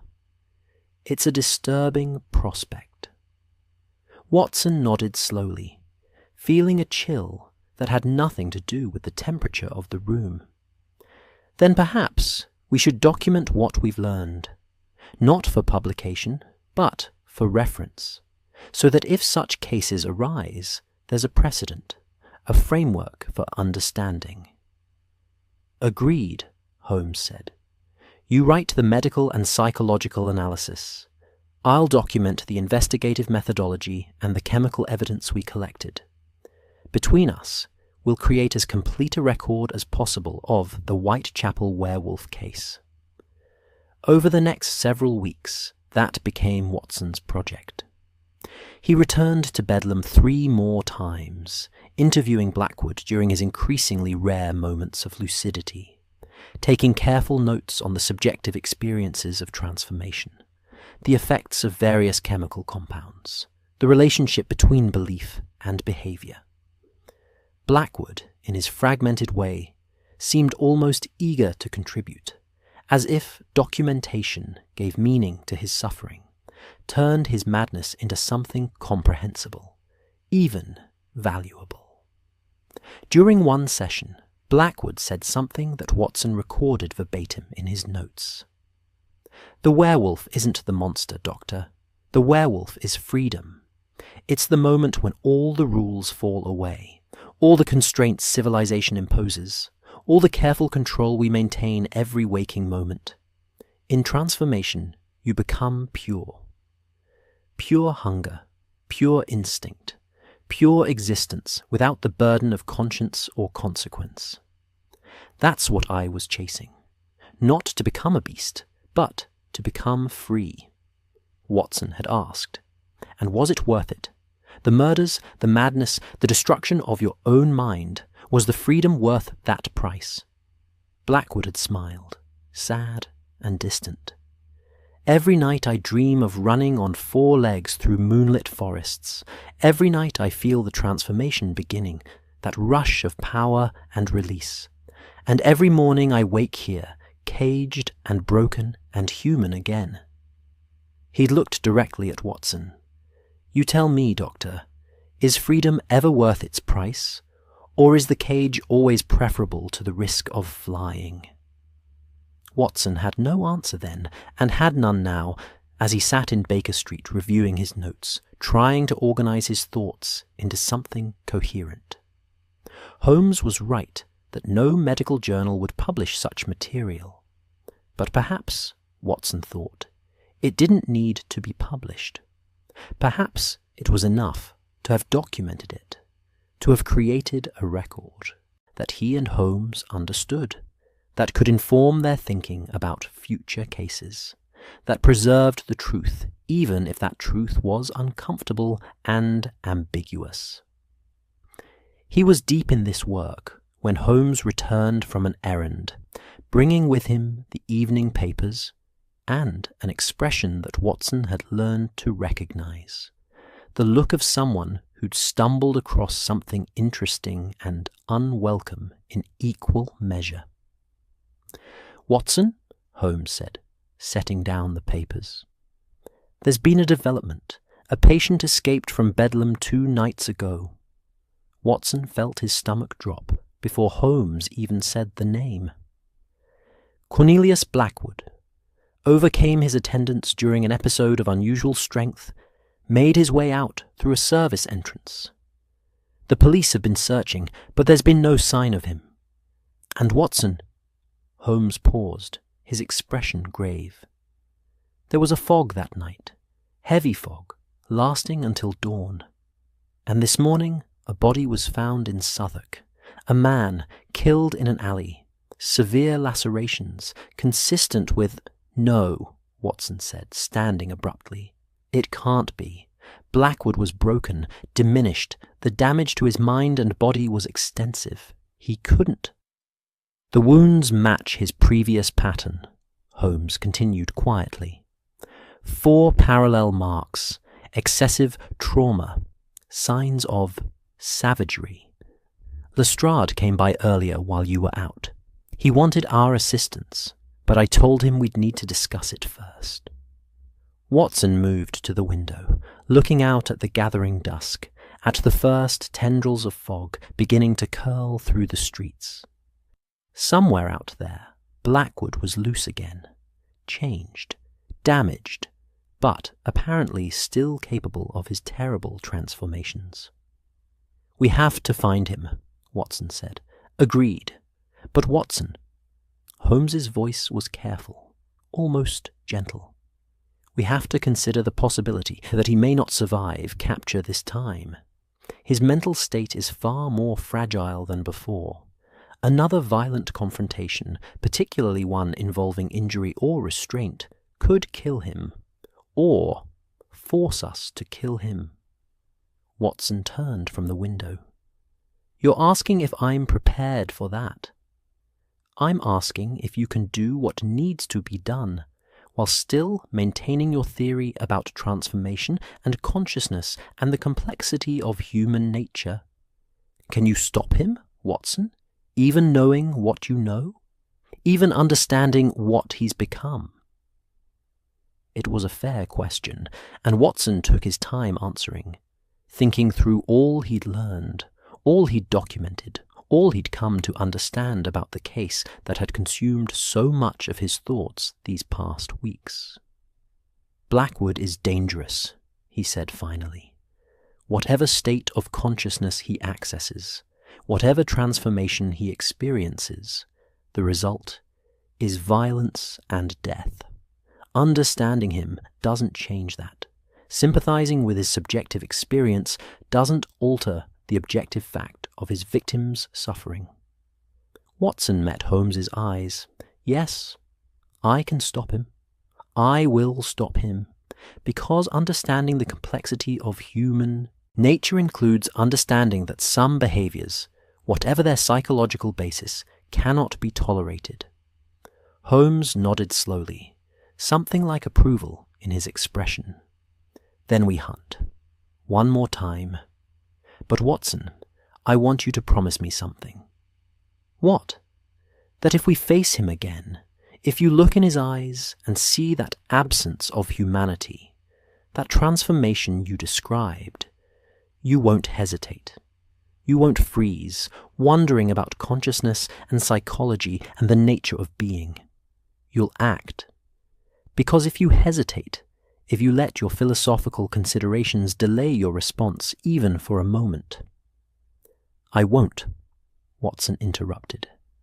"I'm a soldier, Holmes. I understand the difference between interesting questions and immediate threats.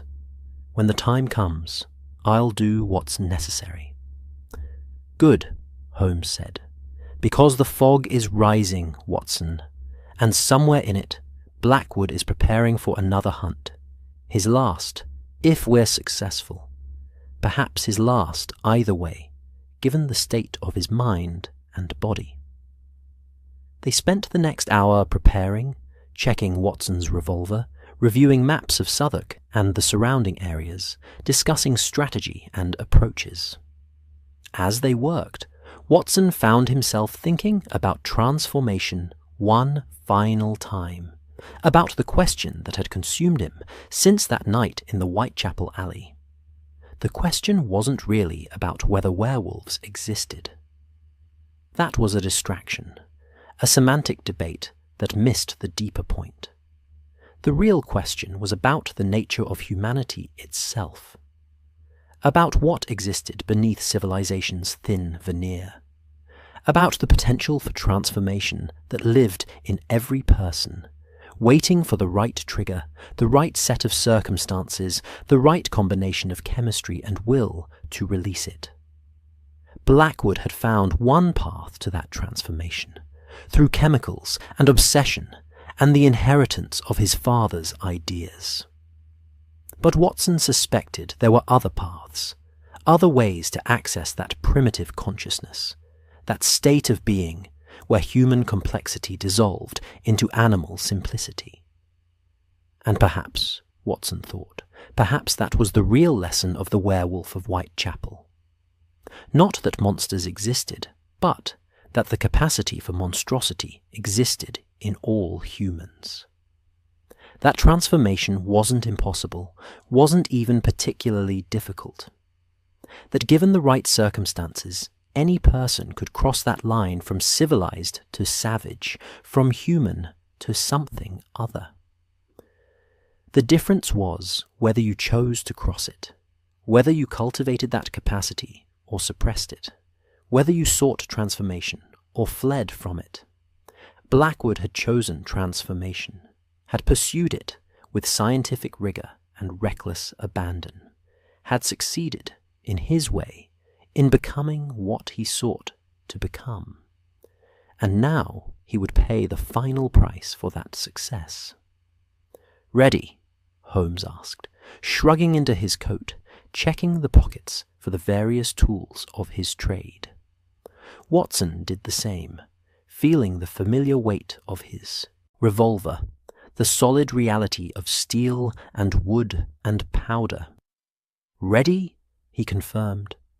They descended the stairs and emerged onto Baker Street, where fog was indeed rising, thick and grey, and carrying with it a peculiar quality of urban darkness, not natural, not clean, but heavy with coal smoke and industrial residue and the accumulated exhalations of 8 million souls. Somewhere in that fog, a killer was preparing his final hunt. And two men who'd spent their lives studying humanity in all its variations, one through crime, one through medicine, went out to meet him, to stop him, to end the story of the Werewolf of Whitechapel once and for all.